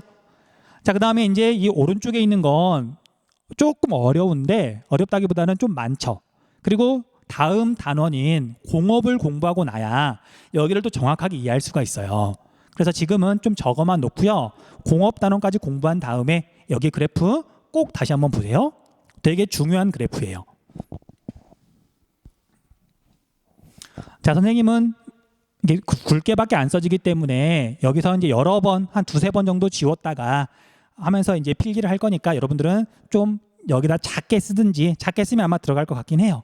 자, 일단 정리를 좀 해볼게요. 자, 우리나라에서 석유를 많이 쓰는 지역이 있어요. 자, 우리 석유는 1차 에너지 중에 일단 제일 많이 쓰죠. 그러니까 석유를 많이 쓰는 지역은 그냥 에너지 자체도 많이 쓰는 거예요. 자, 석유를 많이 쓰는 곳은 공통점이 여기가 화학공업이 발달한 지역이다. 화학공업이. 저것만 줄게요, 지금은. 자, 우리나라에서 거대한 석유화학 공장, 정유 공장이 있는 곳은 크게 세 군데인데 어디냐면요. 울산은 그대로 울산이고요. 그다음 전라남도는 여수에 커다란 석유화학 공장이 있어요. 자, 그다음에 충청남도는 서산에 석유화학 공장이 있거든요. 공단이 있죠. 공장 하나만 있는 게 아니라. 그래서 울산, 전남, 충남은 여기서 확인해 볼까요? 자, 우리 석유, 충남, 전남, 그다음 울산. 압도적이죠. 자, 나머지에 있는 건 수송용이라고 생각하면 되고요. 충남, 전남, 울산에 있는 건 석유화학 산업용이에요. 그런데 앞에서 수송용보다 산업용이 훨씬 더 많이 쓰인다 그랬잖아요. 그렇게 자꾸 연결을 시키시면서 이렇게 세 군데 알고 보면 보여요. 자, 이건 뒤에 나오는 공업이랑 관련이 있으니까 뒤에 공업 단원 듣고 꼭 한번 보세요. 넘어갈게요. 자, 그 다음에 석탄. 자, 석탄은 제철소에서도 많이 쓰이지만 발전으로 쓰이는 게 훨씬 더 많다 그랬었죠. 그리고 우리나라에서 화력발전소가 많은 곳. 자, 앞에서 한번 얼핏 했던 것 같은데, 자, 수도권에는 화력발전소가 거의 없다 그랬었죠. 그럼 수도권에서 쓰는 전기는 어디서 가져온다? 충청남도에서. 그 다음 우리가 남동임의 공업지역은 전기 많이 쓰겠죠. 그럼 거기서 쓰는 전기는 어디서 만들까? 경상남도 지역에서. 그래서 우리나라에서 석탄을 많이 쓰는 곳은요, 어디냐면 충청남도 어마어마하게 쓰고요. 자, 그 다음에 경상남도 어마어마하게 쓰고요. 자, 그 다음에 여기 보면은 전라남도나 경상북도도 있는데 적어둘게요. 어차피 있는 거니까. 경상북도나 전라남도 같은 경우에는 화력발전소도 있지만 포항제철, 광양제철, 제철소도 있어서 그런 거예요. 어쨌든 우리가 석탄은 주로 역청탄을 말하는 거고요. 충청남도 어마어마하게 쓰고 있죠. 석탄. 그 다음에 우리 경상남도도 여기에 석탄 꽤 많이 쓰고 있죠. 화력 발전소가 있어서 그런 거예요. 그 다음 석탄의 또 중요한 특징은 석탄은 오염물질이 되게 많이 나온다 그랬죠. 그럼 대도시 지역에서는 쓸까 안 쓸까? 그렇죠. 대도시 지역에서는 석탄을 많이 쓸 수가 없어요. 그래서 나중에 어려운 문제가 나오면 이것도 알고 있으면 되게 도움이 많이 돼요. 대도시에서는 거의 쓰지 않는다. 근데 딱 하나 예외가 있어요. 어디? 인천. 적어줄게요. 인천은 예외다. 왜냐하면 인천은 섬도 많이 포함하고 있어서 수도권에서 쓰는 전기를 인천에서도 많이 만들어요. 그 다음에 인천 바닷가 쪽에, 그러니까 우리가 수도권의 가운데는 아니고요, 인천 바닷가 쪽에 또 커다란 화력발전소가 있거든요. 그것 때문에 여기 인천을 보면 석탄의 소비량이 꽤 많죠. 인천 빼놓고는 나머지 특별시, 광역시를 보면 석탄은 거의 보이지 않을 거예요. 이것도 중요한 포인트 중에 하나예요. 됐죠? 자, 그 다음에 천연가스 볼게요. 천연가스. 자, 천연가스는 가정에서 많이 쓴다 그랬었죠. 난방연료로. 그럼 얘네들은 대도시에서 일단 비중이 좀 높은 편인데, 그런데 대도시라고 정리하기는 좀 그렇고요. 일단 수도권에서 되게 많이 쓴다. 서울, 경기, 인천 사람이 엄청나게 모여 있잖아요. 그래서 수도권 중심이고요. 그 다음에 뭐 말했으니까 대도시, 광역시 지역에서도 천연가스를 어느 정도는 쓰더라. 석탄은 거의 없지만 대도시 지역에서는 수송용으로 석유 쓰고요. 그 다음 난방용으로 천연가스 쓰고요. 석탄은 쓰지 않고 원자력은 특정한 지역에만 있는 거고요. 기억하고 있으면 나중에 정말 어려운 문제 풀 때 도움이 많이 될 거예요. 됐죠? 자, 그 다음에 이제 특별한 거 한두 개만 더 정리를 할게요. 자, 우리 제주도. 자, 제주도는 앞에서 이야기했었어요. 자, 제주도는 온리 여기는 화력 발전만 해요. 화력 발전. 수력 발전 할 수 없고요. 그 다음에 원자력 발전 당연히 없고요. 그다음 화력 발전 중에서도 여기는 규모가 좀 작아서 석탄이나 천연가스를 이용하는 게 아니고 석유를 이용한 화력 발전소가 몇 개가 있다 그러더라고요. 근데 여기까지 구별하진 않고요. 제주도는 화력 발전만 한다. 그 정도만 체크해 두시면 될 것 같아요. 됐죠? 여기에 원자력이 또 나오는데 뭐 여기에 있는 거 지금 그대로 나와 있는 거니까 원자력은 굳이 설명하지 않을게요. 됐죠? 자, 일단 여기까지 하시고요. 조금 있다가 이어서 곧바로 전력 이야기 하도록 할게요. 전력. 네. 자, 전력의 생산과 분포. 자, 우리가 전력은 앞에서 이야기했던 것처럼 2차 에너지에 속하잖아요. 그런데 2차 에너지란 말은 거의 쓰지 않고 그냥 전력이라고 해서 문제에서 물어봐요. 자, 그런데 얘는 우리 앞에서 말했던 1차 에너지라고 하고는 조금 다른 부분이 있어서 기본적인 용어, 특징들부터 정리하고 내용 한번 볼게요. 자, 우리가 발전이라고 했을 때 뒤에 붙는 용어들이 있어요. 그래서 첫 번째, 발전 양식이라고 하는 게 있어요. 발전 양식 또는 발전 유형이라고 하는데 얘는 어떠한 방법으로 전력을 생산하느냐? 무언가를 태워서 그걸 전기로 바꾼다. 화력. 그 다음에 원자의 힘을 이용한다. 원자력. 그 다음에 높은 곳에서 떨어지는 물의 힘을 이용한다. 수력이 되겠죠. 자, 그래서 발전 양식을 물어볼 때는 화력이냐, 화라고만 적을게요. 그 다음 얘가 원자력이냐, 아니면 수력이냐, 이렇게 물어봐요. 자, 그런데 우리나라에서 실제로 생산하는 전기의 양을 봤더니 화력이 원자력보다 월등하게 많고요. 그 다음 원자력이 수력보다 훨씬 많아요. 수력은 비중이 굉장히 낮다. 일단 그렇게 좀 체크 좀 해두셔야 돼요. 자, 그 다음에 또 뭐가 있냐면 발전 에너지원이 있어요. 발전 에너지원. 자, 이건 무슨 뜻이냐면 어떠한 방법을 이용하느냐가 아니라 이건 2차 에너지라 그랬잖아요. 그러니까 얘는 원래는 뭐였지만 전기로 바뀌었느냐, 원래 에너지가 뭐였느냐, 그 근원이 뭐냐, 그걸 말하는 거예요. 자, 그래서 우리가 화력은 무언가를 태우는 건 똑같지만 무엇을 태우느냐에 따라서 다시 세 가지로 나뉘는 거예요. 첫 번째는 석탄이 있고요. 자, 그 다음에 두 번째는 천연가스가 있고요. 천연가스. 그 다음 세 번째는 석유가 있어요. 이렇게 세 가지로 쪼개진다. 이 세 가지가 화력 발전에 포함이 되는 거죠. 근데 이렇게 지금 또 띄워놓은 이유가 뭐냐면은요. 자, 이제 발전 에너지원별로 이제 바뀌는 전기가 얼마나 되느냐. 그것도 종종 물어보거든요. 자, 석탄이 압도적인 1등이고요. 석탄이 압도적인 1등이고, 그 다음이 원자력이고요. 그 다음 천연가스고, 그 다음에 석유고요. 그 다음에 수력이 제일 적다. 그래서 발전 에너지원별 발전량도 알고 있으셔야 돼요. 됐죠? 자, 그런데 또 우리 교재를 봤더니 이제 발전 설비 용량과 발전량 비율이라 그래서 뭔가 정리가 돼 있거든요. 설비 용량하고 그다음에 발전량하고 정확하게 좀 구분을 해줄게요. 자, 먼저 말로 조금 하자면, 자, 여러분들 우리가 실제로 생산하는 전력의 양을 발전량이라고 불러요. 자, 예를 들면 화력발전소가 있어요.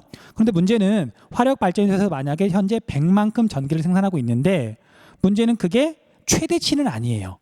항상 발전에는 여유분이 있어야 되거든요. 언제 전기를 갑자기 더 많이 쓸지 모르니까. 근데 또 전기를 최대 생산할 수 있다 그래서 그걸 늘 생산할 필요는 없는 거예요. 쓸 만큼만 생산하면 되는 거잖아요. 그렇죠? 자, 그래서 발전량은 실제로 생산하고 있는 전기의 양, 그 다음에 설비량은 그냥 그 기계치의, 그 장비의 최대치를 말하는 거거든요. 최대로 생산할 수 있는 전기의 양이라고 생각하시면 돼요.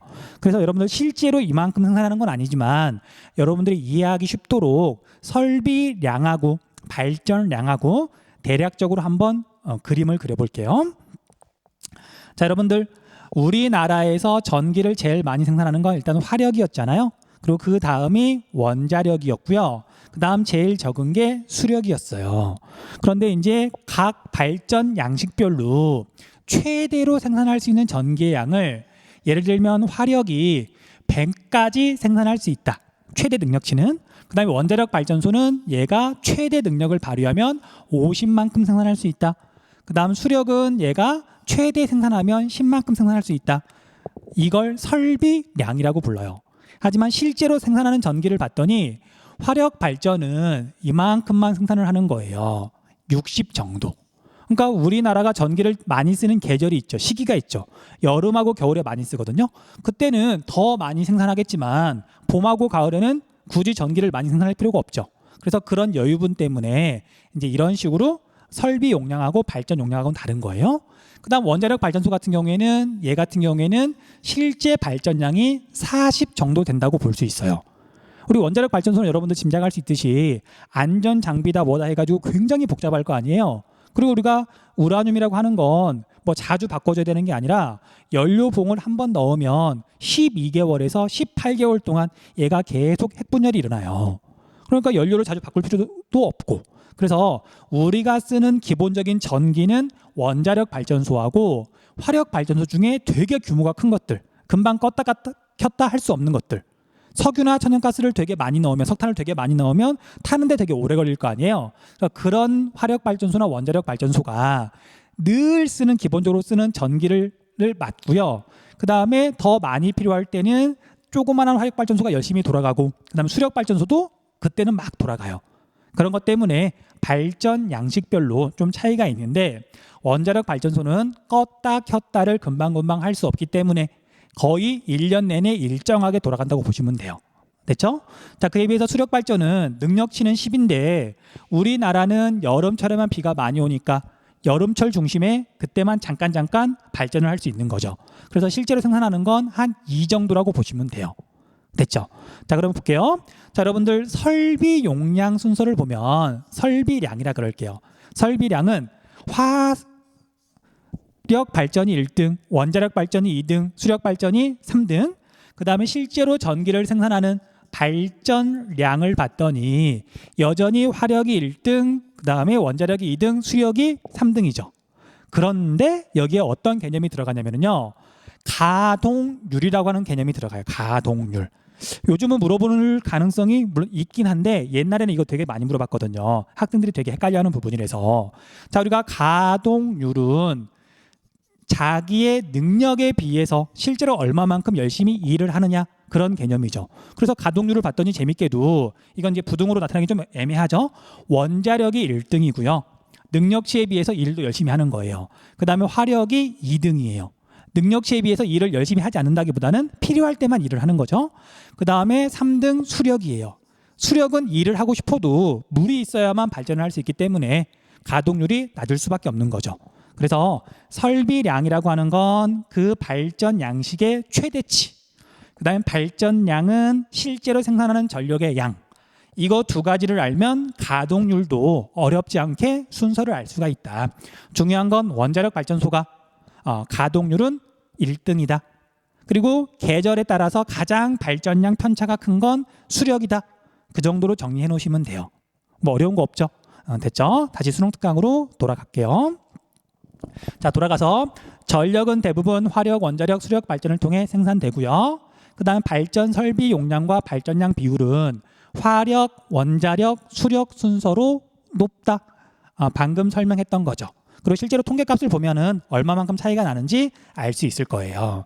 자, 그런데 가동률은, 발전 가동률은 어떻게 되냐면 원자력이 1등, 화력이 2등, 수력이 가동률은 제일 낮다.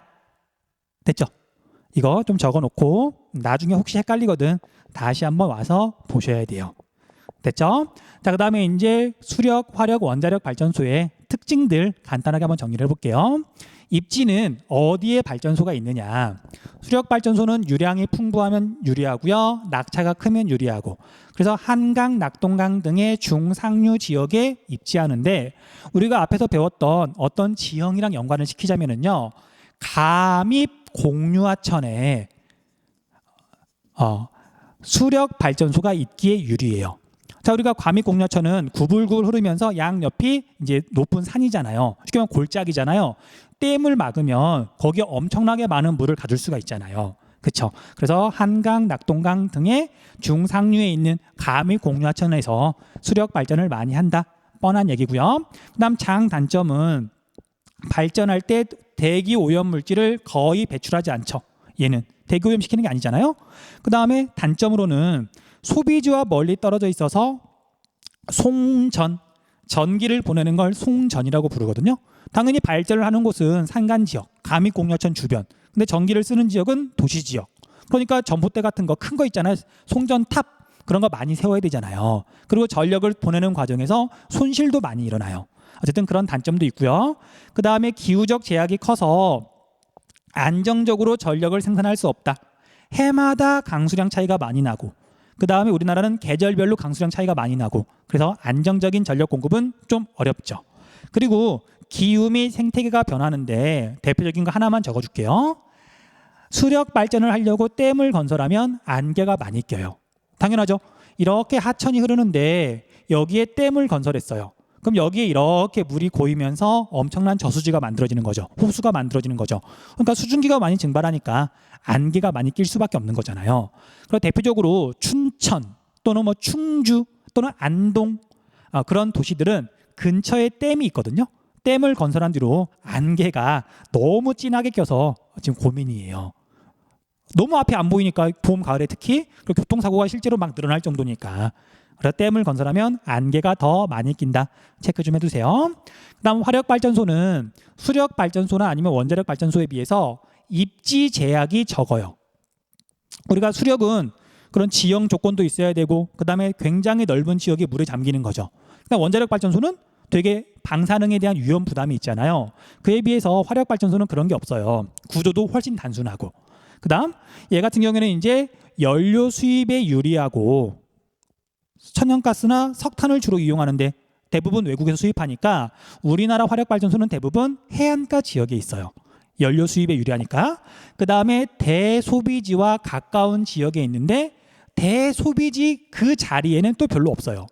왜냐하면 전기를 많이 쓰는 곳은 주로 대도시 지역인데 대도시 안에 오염물질이 많이 나오는 화력발전소를 짓기엔 좀 애매하잖아요. 그래서 수도권에는 특히 별로 없고요. 앞에서 여러 번 이야기했던 것처럼 충청남도 지역에 화력발전소가 그렇게 많아요. 그리고 경상남도 지역에 화력발전소가 여기저기에 있고요. 이건 조금 이따 지도에서 확인할 거니까 넘어가도록 하고요. 자, 그 다음에 발전소 건설 비용이 비교적 저렴하다. 안전설비가 필요한 것도 아니고 넓은 지역이 물에 잠기는 것도 아니고 상대적으로 쉽게 만들 수 있어요. 그 다음 소비지랑 가까우니까 송전 비용이 얼마 안 들고요. 하지만 대기 오염 물질 배출량이 어마어마하게 많고요. 지구온난화 문제 심각하죠. 미세먼지 심각하죠. 그 다음 화석 에너지를 계속 사용해야 되니까 연료 비용이 많이 들어가요.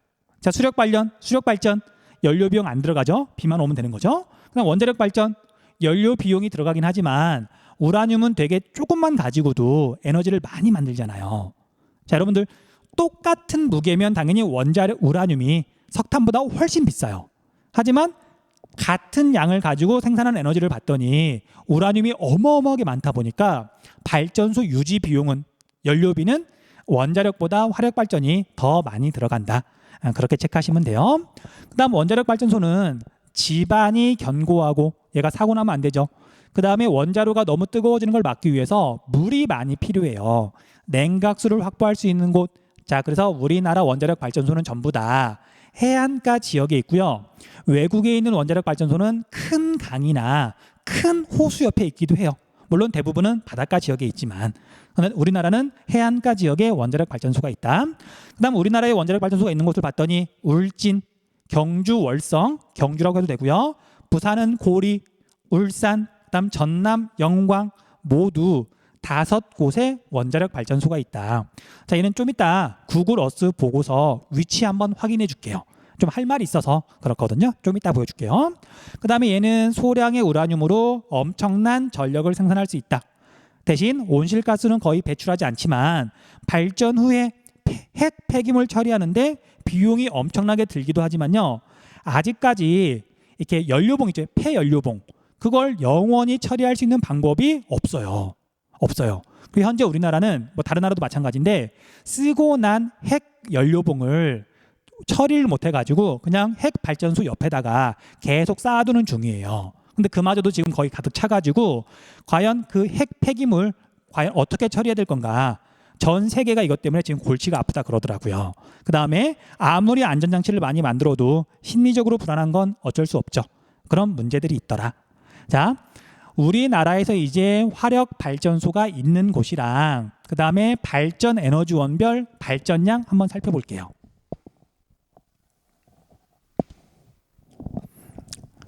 자, 아까 이야기했던 것처럼 발전 에너지원별 발전량은 무엇을 이용해 가지고 전력을 만들었느냐. 그래서 여기에는 석탄, 천연가스, 석유를 합쳐 가지고 이제 얘는 화력 발전이 되는 거고요. 원자력은 그냥 원자력인 거고 여기 수력은 그냥 수력인 거고요.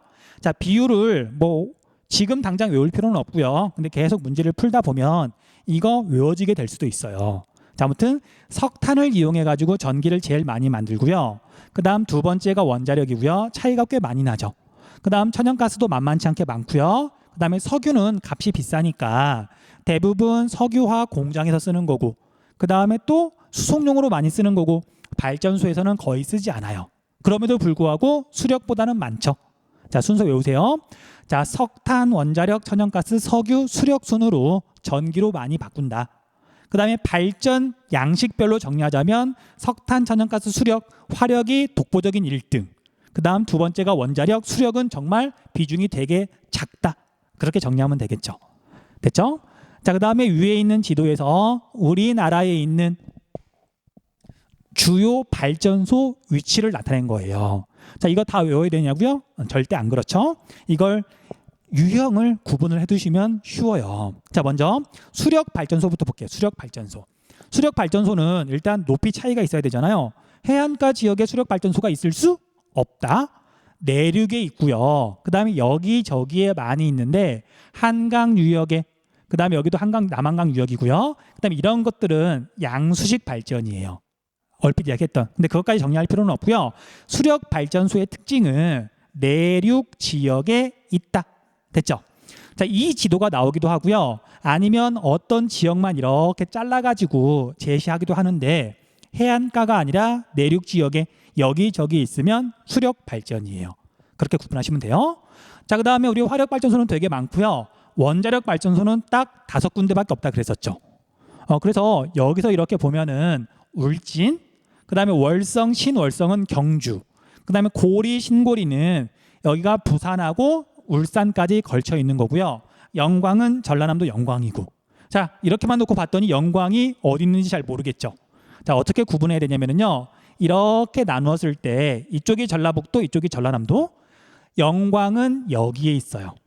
전라남도 제일 북서쪽에 있거든요. 나중에 지도 보고 꼭 확인하세요. 자, 그래서 이렇게 5군데밖에 없으니까 수력 발전소는 내륙, 해안가 지역에 있는데 이 5군데 중에 하나면 원자력 발전. 그 다음에 나머지는 해안가에 있는데 내가 모르는 거. 그러면 화력 발전이라고 정리하시면 돼요. 자, 참고로 여기 화력 발전소를 봤더니 여기 당진, 태안, 보령 여기가 지금 충청남도 지역이고요. 여기 영흥은 인천에 속해 있지만 황해에 있는 섬이에요. 그래서 여기에서 전력을 생산해가지고 수도권 지역으로 지금 공급해 주는 거죠. 그 다음 여기 삼천포, 뭐 부산, 울산, 여기 하동, 여기는 남동 임해공업 지역에 전력을 공급하기 위해서 만든 또 화력 발전소예요. 그래서 우리나라에서 화력 발전을 많이 하는 곳은 충청남도, 그 다음 경상남도다. 이것도 체크해두면 좋겠죠. 됐죠? 그래서 수력발전소와 화력발전소와 원자력발전소가 각각 어디에 있는지 특징을 잡아서 정리해둘 것.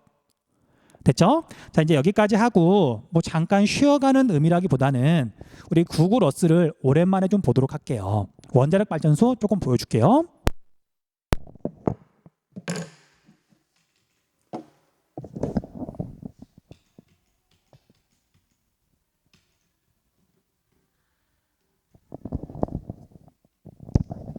자, 구글 어스 보기 전에 이게 좀 더 선명하게 보이니까 카카오 맵을 좀 볼게요. 자, 여러분들 2016년이랑 2017년에 우리나라에서 큰 지진이 난 거 알고 있죠? 어디서 났죠? 2016년도에는 경주에서, 2017년도에 수능이 연기될 때는 포항에서. 자, 경주랑 포항이랑 거의 붙어 있어요. 자, 여러분들 여기 호미곶 안쪽에 여기 새카맣게 있는데 여기 새카만 거 여기는 지금 포항 제철이고요. 되게 새카맣죠. 그 다음에 여기가 포항이고요. 경주는 어디가 경주냐면 약간 아래쪽에 여기가 경주예요. 그러니까 포항 경주가 거의 붙어 있어요. 됐죠? 뭐 정확한 위치는 뭐 시내에서 난 건 아니니까 조금 다르긴 하지만 이 일대에서 큰 지진이 났었다. 그리고 우리나라 지각이 안정한 것만 아니죠. 분명히 큰 지진이 최근에 일어났잖아요. 그런데 여기가 지진이 괜히 일어난 게 아니에요. 자, 우리가 앞에서 지질 구조선 배운 적 있죠. 한반도 지체 구조할 때, 지각 변동할 때. 자, 여러분들 지질 구조선은 당연히 직선 형태로 만들어져요. 힘을 받으면 산맥이 이렇게 만들어지거나 아니면 뚝 끊어지면서 단층 같은 게 만들어졌을 때 당연히 직선 형태로 만들어질 거 아니에요. 힘을 받으면. 그래서 여러분들 우리나라 산지를 이렇게 보면은 되게 불규칙한 데는 별 문제가 없어요. 자, 이런 데는 뭔가 규칙성이 없죠. 그리고 여기는 힘을 받은 지 되게 오래돼서 지질 구조선에 대한 흔적 자체가 거의 남아있지 않은 거예요. 그런데 현재 우리나라에서 지질 구조선이 되게 뚜렷한 곳이 있어요. 그래서 지금 보여주는 거예요. 어디냐면 바로 이쪽 한번 봐보세요. 다른 데랑 달리 설명을 듣고 나니까 뭔가 좀 보일 거예요. 이렇게 지금 이렇게 선이 가 있는 거 보여요? 자, 이렇게 주로 남북 방향으로 선이 가 있으면 실제로는 이제 동서 방향으로 힘을 받았다는 얘기죠. 그리고 이 부분은 지금도 힘을 받고 있어서 조금 어려운 말로 활성되어 있다. 활성 단층이라고 불러요. 이 단층대의 이름을 양산 단층이라고 부르거든요. 양산은 우리 앞에 도시에서 공부했잖아요. 부산의 위성도시. 양산에 있어서 양산 단층이에요. 양산을 지나간다 그래서. 그래서 포항이랑 우리 경주에서 큰 지진이 난 이유는 이 부분이 지각이 현재 우리나라지만 불안정해서 그런 거예요. 자, 이렇게 말을 좀 길게 하는 이유가 뭐냐면 이 근처에 우리나라 원자력 발전소가 여러 개가 있어요.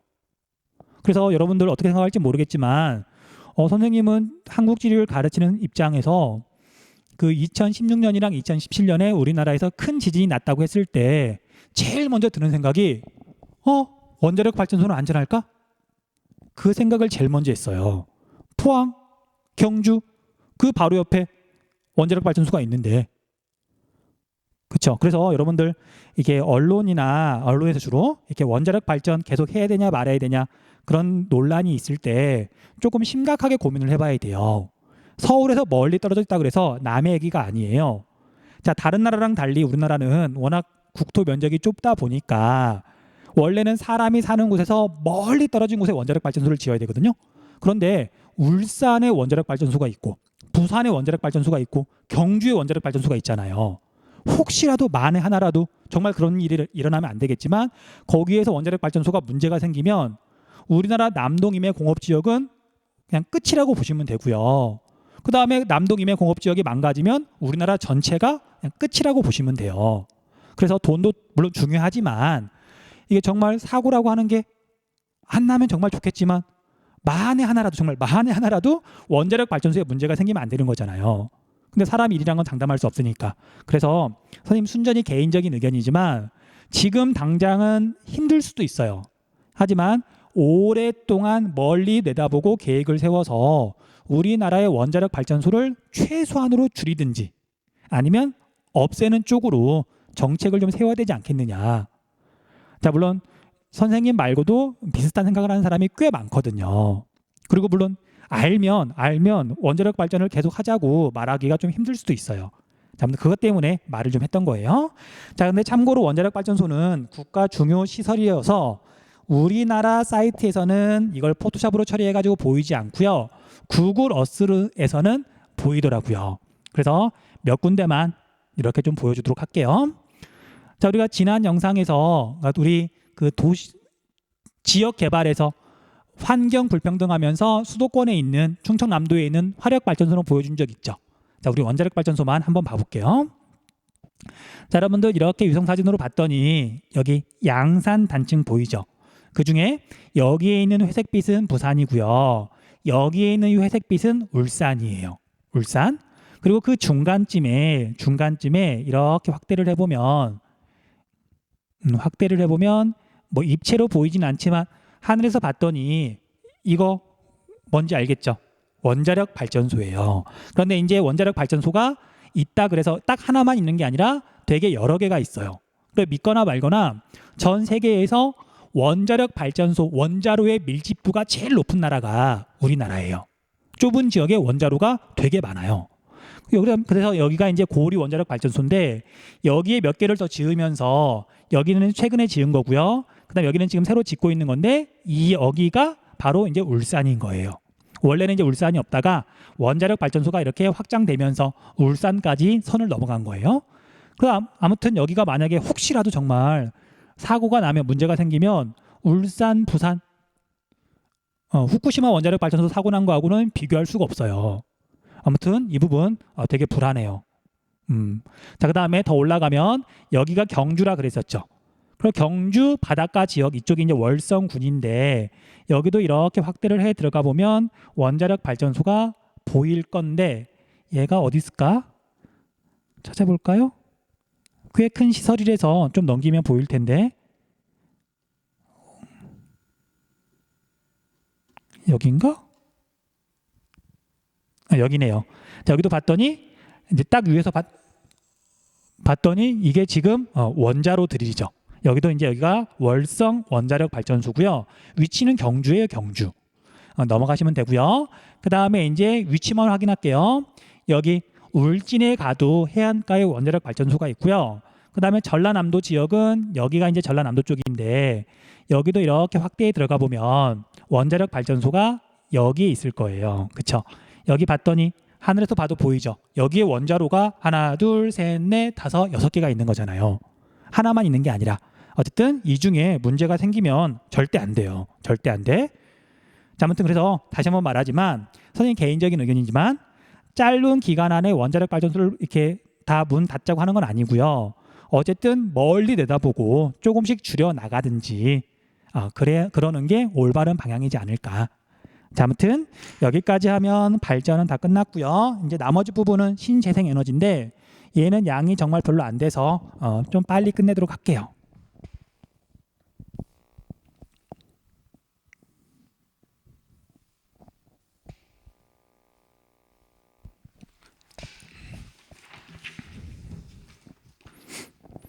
자, 자원 문제와 대책. 자, 우리가 앞에서 자원은 뭐 유한성, 뭐 편재성 그것 때문에 여러 가지 문제가 발생하는데 뭐 대표적인 건 유한성 때문에 문제가 발생하는 거죠. 언젠가는 고갈될 거니까. 그리고 대부분의 화석 에너지는 쓰고 나면 오염물질이 되게 많이 나오잖아요. 그것 때문에 역시 문제가 발생하더라. 자, 이제 읽으면서 체크해야 되는 부분만 짧게 이야기할게요. 자, 먼저 자원 문제. 자, 부존 자원은 뭐 일상생활에서 잘 쓰는 말은 아니지만요. 굳이 풀어서 말을 하자면 현재 경제적으로 이용할 수 있는 자원 그것만 부존 자원이라고 불러요. 왜처럼 어려운 말을 썼는지는 잘 모르겠어요. 그다음 이제 철강, 석유, 화학, 공업 등 에너지를 많이 소비하는 산업이 우리나라 국가 경제에서 차지하는 비율이 높다. 그리고 이제 우리나라는 대부분의 화석 에너지를 수입하고 있는데 국제 가격 변동이 되게 그래서 민감한 편이다. 특히 석유 가격은 되게 많이 변하죠.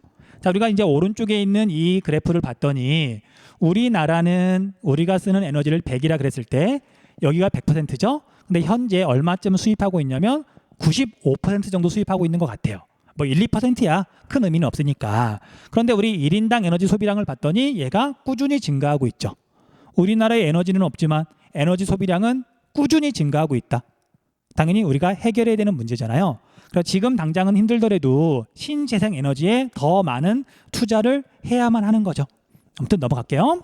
자, 최근 자원 민족주의, 그다음 중국, 인도 등 개발도상국의 경제 성장으로 자원을 수급하는데 가지고 오는데 어려움이 있다. 자, 그다음에 무분별한 자원 개발과 소비로 생태계 균형이 파괴되고 다양한 환경 문제가 발생하고 있다. 넘어가시면 되고요. 그다음 자원 문제에 대한 대책.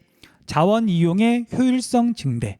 자, 자원 절약과 재활용 확대, 그다음 첨단 산업과 같은 에너지 절약형 산업을 육성해야 된다.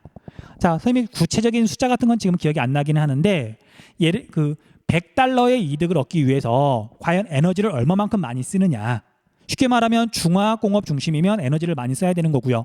반도체, 뭐 첨단 산업 중심이면 에너지를 좀 적게 써도 되잖아요.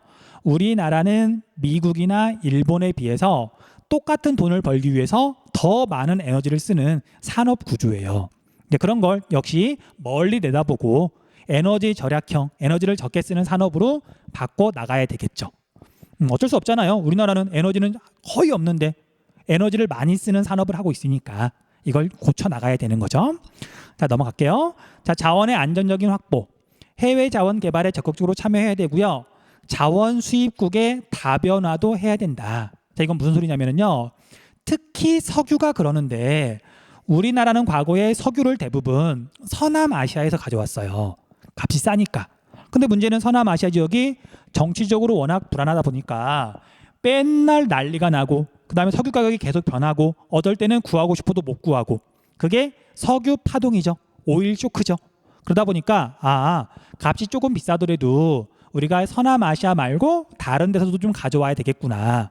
그래서 서남아시아에서 난리가 나더라도 석유를 그나마 가져올 수 있으니까. 그래서 수입하는 나라를 여러 곳으로 바꾼다. 여러 개로 한다. 수입국 다변화라고 불러요. 뭐 뻔한 단어인데 넘어갈게요. 자, 그다음에 신재생 에너지의 개발 및 이용을 확대해야 되고요. 그래서 화석 에너지 고갈에 대비하여야 되고 그 우리나라에서는 조력, 풍력, 태양광 등 신재생 에너지 개발을 열심히 하고 있다. 자, 그래서 바로 아래에서는 조력, 풍력, 태양광에 대해서 공부를 할 거예요. 신재생 에너지. 자, 여기까지 너무 뻔한 거고요. 자, 이제 마지막으로 시험에 나오는 주제가 신재생 에너지예요. 왠지 느낌상 중요할 것 같죠? 자, 이것도 빨리 살펴볼게요. 신재생 에너지는 정의를 봤더니 기존 화석 에너지를 변환하여 사용하는 신에너지와 자, 우리가 신재생 사이에 점이 찍혀 있죠.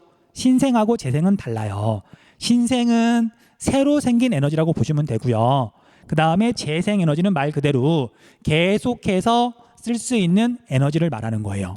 그 재밌게도 우리나라 신에너지에서 가장 큰 비중을 차지하는 거 재생 에너지보다 훨씬 더 많은 게 뭐냐면요. 폐기물 처리예요. 폐기물.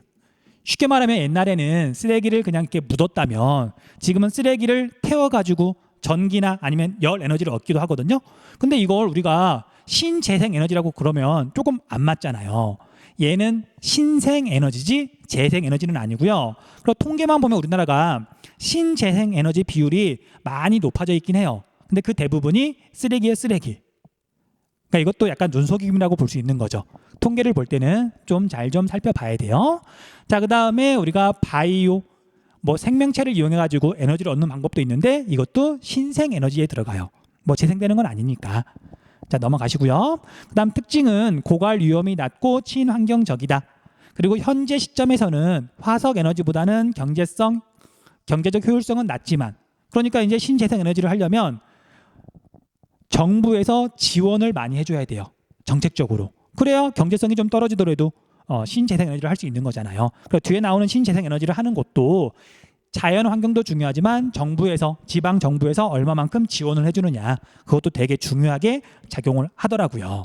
넘어갈게요. 자, 이제 우리나라에 있는 주요 신재생 에너지를 봤더니 자, 얘네들도 특징 잡아가지고 외울 건 외워주셔야 되거든요. 첫 번째 태양광. 자, 일조량이 풍부한 지역 여기는 소우지를 말하는 거죠. 그럼 우리 남한에서 소우지는 어디였었죠? 영남 내륙 지역하고 그다음에 서부 평야 지역이었었죠. 근데 그 중에서 태양광 발전을 많이 하는 곳은 서부 평야 지역이에요. 자, 그 이유는 크게 두 가지인데 지방 정부에서 얼마만큼 지원을 해주느냐. 전라남도와 전라북도가 신재생 에너지에 특히 적극적이고요. 그다음 태양광 같은 경우에는 현재 기술에서는 태양광 전지의 온도가 낮을수록 효율이 올라간대요. 그러면 얘를 좀 식힐 게 필요한데 이걸 막 에너지를 써가지고 식힐 수는 없고 바람이 강하게 불수록 태양광의 효율은 올라가요. 태양광 전지가 식으니까. 그래서 우리나라에서는 서해안 지역이 평야 지역이니까 바람이 강하게 불잖아요. 그래서 그런 이유들 때문에 얘는 적어줄게요. 전라남도가 1등이고요. 그 다음에 전라북도가 2등이에요. 그러니까 전라도 호남 지역이 1등이면 얘는 태양광이다. 체크해 두시고요. 그 다음에 태양광은 신재생 에너지 가운데 1등이에요. 양이. 몇 년 전까지는 수력이 1등이었는데 태양광은 사실 이렇게 만들기가 되게 쉽거든요. 그러면 환경 문제 크게 일으키는 것도 없고, 그리고 우리 농촌 지역은 지금 일손이 부족해가지고 이렇게 농사 지을 사람이 없잖아요. 그러니까 논에다가도 태양광 전지 되게 많이 설치했더라고요. 최근에 급격하게 증가하고 있다. 밑에 그래프에서 확인해 보세요. 그다음 풍력 발전은 바람이 일단 많이 불어야 되겠죠. 자, 바람이 세게 부는 곳은 해안가, 그다음에 산지 지역이라고 돼 있는데 산 꼭대기에다가, 뾰족한 산 꼭대기에다가 풍력 발전기를 설치하기는 어렵고요. 여기서 말하는 산지 지역은 고위 평탄면이에요. 고위 평탄면. 자, 그러면 우리나라에서 풍력 발전을 많이 하는 곳은 크게 두 군데겠죠.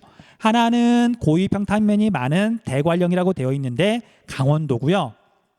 그래서 강원도가 우리나라 풍력 발전 1등이에요. 그럼 2등은 제주도의 제주도. 이제 해마다 이건 좀 변화가 심해서 제주도가 2등으로 나온 통계 자료도 많거든요. 그래서 제주도가 무조건 2등이라고 외우지 마시고요. 강원도 1등, 제주도가 순위권. 고위 평탄면과 해안 지역이 풍력 발전에 유리하니까 그렇게 기억해 두시면 돼요. 됐죠? 자, 그 다음에 조력 발전은 설명이 조금 필요할 것 같아요. 이것도 설명한 다음에 다시 돌아올게요. 자, 여러분들 바닷가 지역을 보면 많이 이렇게 있는 곳이 있어요. 해안선이 복잡한 곳. 하늘에서 내려다보면 뭐 이런 식으로 그릴 수 있으면 좋겠죠. 이쪽이 육지고 이쪽이 바다예요. 자, 그런데 이 바다가 하필이면 이게 조차가 되게 큰 곳이면, 자, 밀물 때는 바닷물이 만 쪽으로 쑥 들어왔다가 그다음에 썰물 때가 되면 이렇게 바다로 빠져나가겠죠. 이런 곳이 있다면 여기에다가 방조제를 건설해가지고 발전을 할 수가 있어요. 자, 이렇게 한번 단면도를 한번 그려볼게요. 이쪽이 A고 이쪽이 B라고 그리면 이쪽이 A고 이쪽이 B예요. 이쪽은 지금 만 지역이죠. 그러면 육지는 이제 이런 식으로 경사가 져 있을 거고 바닷물이 조차가 크게 변해요. 자, 이쪽이 육지, 이제 이쪽이 바다. 자, 그러면 여기다 이렇게 지금 뚝 방주제를 쌓고요. 바닷물의 수위가 변하는데 이런 식으로 발전을 하는 거예요. 일단 여기는 물이 없다고 가정하고요. 바닷물이 빠질 때는 여기까지 빠지고요. 높이 차오를 때는 여기까지 차오르는 거예요. 그러면 얘가 물이 차오를 때까지 이렇게 기다렸다가 여기는 지금 물이 없는 상황에서, 그럼 여기에 있는 수문을 열어가지고 여기에 있는 터빈을 돌려요. 그럼 물이 쓱 들어오면서 이 터빈이 돌아가겠죠. 그러면 이제 여기까지 물이 차오르면 이제 잠깐 또 막고 기다렸다가 이 바닷물이 낮아질 때까지 또 기다려요. 그러면 이제 얘는 없어지면 바닷물 이렇게 되면 여기는 물이 높고 여기는 물이 낮죠. 그럼 다시 여기 수문을 열어가지고 이렇게 물이 흘러나가는 동안 또 전력을 생산할 수 있는 거예요. 그래서 조수 간만의 차, 이 조는 바닷물의 높이 변화라 그랬잖아요. 이 높이의 힘을 이용해 가지고 발전을 한다. 이걸 조력 발전이라고 불러요. 조력 발전. 그래서 조력 발전에 유리한 곳은 조차가 큰 곳, 그 다음에 해안선이 복잡해 가지고 이런 많이 발달해 있는 곳, 이런 곳에서 조력 발전을 하기에 유리하다. 자, 여러분들 우리나라는 조력 발전을 하기에 유리하죠.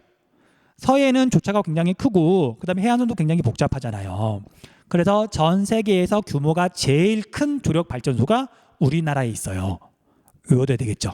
그리고 다행히 여러분들 입장에서는 다행히 딱 한 군데밖에 없어서 이것도 마치 울산에서 천연가스가 생산되는 것처럼, 천연가스 하면 무조건 울산, 국내 생산 에너지 울산 하면 천연가스, 그것처럼 경기도 하면 무조건 조력, 조력하면 무조건 경기도, 딱 한 군데밖에 없으니까 그렇게 외워두시면 돼요. 됐죠? 자, 그래서 지우고 정리를 좀 하자면은요. 자, 조력 발전은 방금 설명을 했고요. 어디에 있냐면 안산, 경기도에 있어요. 경기도에.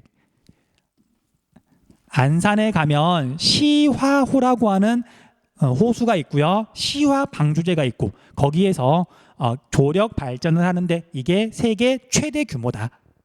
됐죠? 자, 그렇게 하시면 되고요. 조금 있다가 우리가 위성사진 보면서 시화 조력발전소 한 번만 살펴볼게요. 자, 이제 신재생 에너지의 생산. 자, 그래프 좀 분석하고 그 다음에 위에 있는 지도 잠깐만 보고 이제 마치도록 할게요. 자, 신재생 에너지의 발전량 변화를 보면 이제 여러분들이 기억해야 되는 건 현재 시점에서 얘가 1등이다. 불과 몇 년 전까지는 C가 1등이었죠. 자, A가 뭐냐면은요, 태양광이에요. 태양광. 자, 그 다음에 이 C는 뭐냐면 수력이에요. 수력. 자, 그래서 우리가 수력을 봤더니 과거에 비해서 약간 줄어드는 추세죠. 물론 해마다 약간 변화는 있어요. 우리나라는 해마다 강수량 편차가 좀 크게 벌어지니까. 그런데 수력이 전체적으로 줄어드는 이유는 우리나라 댐은 다 건설할 때는 이미 거의 건설을 했는데 발전 용수 말고요, 공업 용수나 생활 용수로 쓰는 게 점점 많아지면서 수력 발전은 점점 양이 줄어드는 추세예요. 뭐 어쩔 수 없죠. 그 다음에 B는 풍력인데, 자, 태양광과 풍력이 불과 한 10년 전에는 거의 같았죠. 근데 지금은 태양광이 훨씬 더 많아진 이유가 있어요. 자, 여러분, 풍력 발전은 여러분들 실제로 그 풍력 발전기를 봤는지 모르겠지만 굉장히 높이가 높고요. 그 다음에 그 바람갭이 그게 지름이 엄청 길어요. 뭐 60m, 뭐 90m 어마어마하거든요. 그러니까 그게 이렇게 돌아갈 때 삐 하는 그 고음 말고요, 되게 웅장한 소리 있잖아요. 웅웅 하는 그 소리 때문에 지역 주민들이 이렇게 민원이 되게 심해요. 그리고 풍력 발전소는 아무데나 지을 수가 없는 거예요. 보기에는 되게 멋있잖아요. 그렇죠? 그림 같고. 하지만 옆에 사는 주민들은 너무너무 힘들다 그러더라고요. 그래서 풍력 발전은 소음 피해가 있어서 빠르게 증가할 수가 없고, 대신 태양광은 빠르게 증가하는 편이다. 현재 태양광이 1등이다. 신재생에너지 가운데는. 그렇게 기억해 두시면 돼요. 됐죠? 자, 이제 오른쪽에 있는 지역별로 어떤 특징을 살펴보면, 자, 여기에는 일단 한 가지가 없죠. 조력 발전. 자, 조력 발전은 오직 경기도에서만 한다. 아마 뒤에 가면 문제가 있을 거예요. 체크해 두시면 되고요. 자, 여기에서 이제 하나씩 살펴볼게요. A를 봤더니 전라남도 적을까요? 전라남도가 있고요. 그 다음에 여기 2등이 전라북도인데, 자, 얘네들이 다른 지역보다 월등히 많죠. 그리고 전라도가 독보적이면 얘는 태양광이에요. 태양광. 소우지기도 하고 바람이 좀 강하게 부는 편이라서 태양 전지를 시켜주기도 하고, 그 다음에 전라도 지역에서 지방자치단체가 지원도 많이 해주기도 하고, 그 다음에 특히 섬 지역은 태양광을 하기에 적합해요. 적합하다기보다는 일반 육지 지역이면 원자력 발전소나 화력 발전소에서 전기 끌어오면 되잖아요. 근데 섬 지역은 자체 생산하는 게 조금 유리하지 않을까요? 그렇죠. 그래서 우리가 섬이 많은 전라남도에서 특히 태양광 발전을 많이 하는 거예요. 잊어버리지 않겠죠. 자, 그 다음에 B를 봤더니 얘는 강원도가 1등. 강원도가 1등인 건 여기 C랑 마찬가지네요. 자, 그런데 2등이 제주도예요. 제주도. 그 다음에 3등이 경상북도인데, 자, 경상북도까지는 우리가 굳이 몰라도 상관없고요. 강원도, 제주도. 제주도의 비율이 만만치 않죠? 그러면 얘는 풍력이다.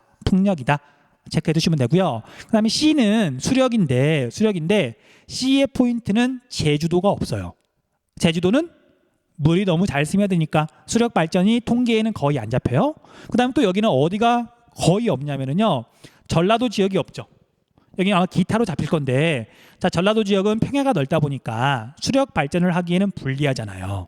그래서 전라도 지역이 많으면 무조건 태양광, 전라도와 제주도가 없으면 얘는 수력이라고 생각하시면 돼요. 됐죠? 어려운 거 없죠? 자, 이제 마지막으로 우리 지도 보고 한 번만 체크 복습할게요. 자, 우리가 조력 발전은 한 군데, 시화호 끝. 자, 그 다음에 태양광 발전은 여기 전라도 지역에 많죠. 특히 섬 지역에 많잖아요. 아까 얘기했던 것처럼 다른 데서 전기를 끌어오기 애매하니까. 자, 만약에 여기 영남 내륙 지역 소우지죠. 근데 여기 태양광 발전이 별로 없는 이유는 근처에 있는 원자력 발전소나 화력 발전소에서 전기 끌어오면 되는 거니까. 넘어갈게요. 그 다음 풍력 발전은 강원도 지역, 고위평탄면, 그 다음 제주도 지역에 많이 있더라. 끝. 됐죠? 그냥 끝내려고 그랬는데 우리 하나만 더 이야기할게요. 자, 여러분들 이제 어떤 학생들이 공부를 좀 하다가 물어봐요. 아니 선생님, 우리 당 촬영이 거의 끝나가는데 갑자기 복도에서 소화전에서 막 소리가 나더라고요. 조금만 더 찍으면 되는데 더 찍을까 말까 소리가 나긴 하는데, 근데 우리가 혹시 모르니까 위험한 상황일 수도 있잖아요. 나가 봤더니 혼자 울고 있고요. 물론 불 같은 건 안 났고, 그 다음에 좀 지나니까 또 혼자 꺼지더라고요. 그래서 모르겠어요. 어디까지 그 영상이 녹화가 되는지 모르겠지만, 어디서부터 그 소리가 들어가는지 모르겠지만, 뒤에 마지막 조력 발전하고 조류 발전만 간단히 비교를 해주도록 할게요. 자, 조력 발전은 앞에서 설명했던 것처럼 방조제를 건설하고 그 다음에 밀물과 썰물 높이 차이가 변할 때 그 위치 에너지를 이용해 가지고 전력을 생산하는 거였어요. 그래서 조력 발전에서 키워드는 얘는 방조제를 건설해야만 전력을 생산할 수가 있다. 자, 그에 비해서 조류 발전은, 자, 우리가 조류는 앞에 해안정 할 때, 그 다음에 우리가 감조하천 할 때 설명했었죠. 그래서 이 조류라고 하는 건 달과 태양의 인력에 의해서 그냥 바닷물이 땡겨오고 그 다음에 멀어지고 그런 현상이잖아요. 물론 그때 높이 차이가 발생하긴 하지만, 그래서 얘는 바닷물이 그냥 흘러가는 거예요. 그래서 얘는 방조제가 굳이 필요가 없다. 그런데 이런 경우에 조류가 굉장히 빨라질 수도 있어요. 발전을 할 수 있을 만큼. 어떤 조건이냐면요. 자, 여기가 이렇게 예를 들면 육지예요. 육지. 그 다음에 여기에 섬이 있는데 섬이 이렇게 육지랑 되게 가까이 이렇게 있는 거예요. 그러면 이제 이쪽이 태평양 쪽, 먼 바다 쪽. 그래서 밀물때가 되면 바닷물이 이렇게 우리나라 쪽으로 다가오는데, 자, 여기는 넓고 점점 좁아지죠. 그래서 점점 좁아지다가 여기를 통과할 때가 되면 당연히 물살이 되게 빨라질 수도 있잖아요. 이런 곳에서는 방조제 같은 거 당연히 없이 여기다가 발전기만, 터빈만 이렇게 고정을 시켜 놓으면 전기를 생산할 수가 있는 거죠. 됐죠? 자, 우리나라에서 이렇게 물살이 빠르기로 유명한 곳이 어디냐면요. 우리나라에서 조류가 제일 빠른 곳이 어디냐면은 울돌목이라는 곳이에요. 울돌목. 들어본 적 있죠? 언제? 명량이라고 하는 영화에서. 거기 보면 되게 빠른 물살을 이용해 가지고 이순신 장군이 이렇게 외적을 이렇게 물리치잖아요. 그래서 여기 울돌목은 어디냐면요. 여기 섬이 진도고요. 이제 이쪽이 우리나라 육지에 해당하는 거예요. 자, 그런데 이 조류 발전은 현재 시험 가동 중이고요. 연구 목적으로. 상업적으로 생산하진 않아요. 그럼 우리가 조류 발전은 통계가 잡힐까 안 잡힐까? 안 잡혀요. 그래서 우리가 조력 발전만 알아두시면 돼요. 자, 혹시 내신 문제로 뭐 선생님이 내겠다는 게 아니라, 자, 조류 발전을 내시는 분도 있을 수 있거든요. 그래서 간단하게만 알아두라고요. 포인트는 얘는 방조제를 건설해야 되고요. 얘는 높이 차이를 이용해 가지고, 물의 높이 차이를 이용해 가지고 전력을 생산하는 거. 얘는 그냥 빠른 물살을 이용해 가지고 전력을 생산하는 거. 그렇게만 구분해 놓으시면 돼요. 됐죠?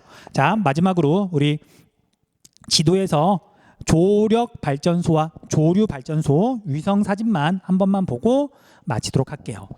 자, 카카오 맵을 보면 얘는 뭐 이렇게 국가 아주 중요한 시설은 아니라서 이렇게 흐리게 처리하거나 그러진 않았더라고요. 자, 우리가 신재생 에너지 중에 경기도에만 있다. 조력 발전이고요. 자, 이렇게 좀 확대해 보면 서울이고요. 서울의 남서쪽으로 가서 보면 여기에 파란색이 이렇게 나타나는데, 여기도 마찬가지긴 하지만 이건 공업 단지예요.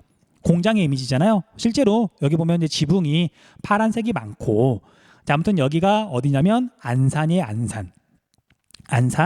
안산을 이렇게 봤더니 여기도 안산인데 여기랑 이렇게 지금 뚝이 쌓여져 있잖아요. 이게 시화 방조제예요. 원래는 여기에다가 이렇게 담수호, 민물 호수를 만들어서 공업용수나 농업용수로 쓰려고 그랬었거든요. 근데 이게 누가 이렇게 계획을 세웠는지 모르겠지만 공업단지가 여기에 있고, 그 다음에 여기에서 수많은 이게 가축을 키우는 그런 축사 농가들이 있거든요. 축사 농가들이. 그럼 여기서 오염물질이 되게 많이 나올 건데 여기를 담수호로 만들려고 했다는 것 자체가 사실 계획부터 잘못된 거거든요. 그래서 처음에 이렇게 막았을 때 여기가 너무 오염이 된 거예요. 그래서 어쩔 수 없이 바닷물을 텄어요. 바닷물이 왔다 갔다 하면서 그나마 여기가 좀 이렇게 깨끗해지라고. 그리고 이왕 이렇게 왔다 갔다 하는 김에 야, 여기다가 조력 발전소를 만들면 어떨까 싶어가지고 나중에 만든 게 여기에 있는 시화 조력 발전소예요. 자, 세계에서 규모가 제일 크니까 안산에 있다. 기억 좀 해두세요. 자, 여기 보니까 방조제가 분명히 있죠. 넘어가시면 되고요. 자, 그 다음에 여기 충청남도에 갔더니 자, 여기 보니까 만의 입구는 되게 좁고요. 그 안쪽으로 이렇게 넓은 바다가 있죠. 그래서 여기는 지금 조력 발전소가 있는 건 아니지만 설명을 하다 보니까 기억이 나서 말을 하는 건데, 선생님이 국민학교 때 그때는 탐구 생활이라는 게 있었거든요. 방학 때 이렇게 공부하라고.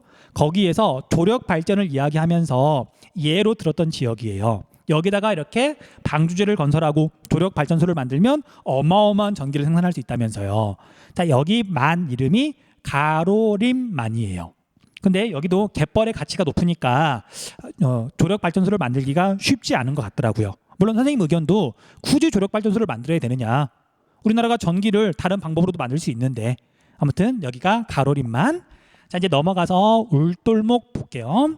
울돌목은 어디냐면은요, 자, 우리나라 남서쪽에 있는 나름 큰 섬, 이 섬이 진도예요. 진도.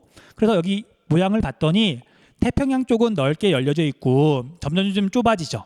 그래서 얼마만큼 좁아지냐면 이렇게 지나갈 때 여기는 굉장히 좁아지잖아요. 다른 데에 비해서. 여기는 되게 넓은데 점점 좁아져 가지고 여기로 물살이 지나갈 때는 물살이 되게 빠르다 그러더라고요. 그럼 얼마만큼 빠르냐면 남학생들이 50m 달리기 하는 것보다는 조금 느리고요. 여학생들이 50m 달리기 하는 속도 있죠. 거의 그 정도 속도로 물이 흐른다 그러더라고요. 자, 이제 너무 작아가지고 잘 안 보이는데 여기에서는 지금 연구용으로, 실험용으로, 소규모로 조류 발전을 하고 있긴 하지만 통계에는 잡히지 않는다. 됐죠? 여기까지만 하면 될 것 같아요. 자, 여러분들 우리 에너지 부분은 말했던 것처럼 통계 자료가 좀 많이 나오죠. 그리고 수업이 조금 길어졌을 것 같은데 혼자 하기에는 무리가 있고요. 그 다음에 이거 한번 공부했다고 절대 문제가 잘 풀리지 않아요. 그러니까 옆에다가 계속 펼쳐놓고 문제를 풀 때마다, 문제를 볼 때마다 내용도 계속 봐야 된다. 그리고 여러 번 보고 나서 나중에 정말 자신 있게 됐을 때 그때 문제를 풀기 위해서, 정답을 찾기 위해서 도전하시면 돼요. 그게 현명한 거예요. 자, 여기까지 공부하느라 수고했고요. 다음 단원으로 돌아올게요.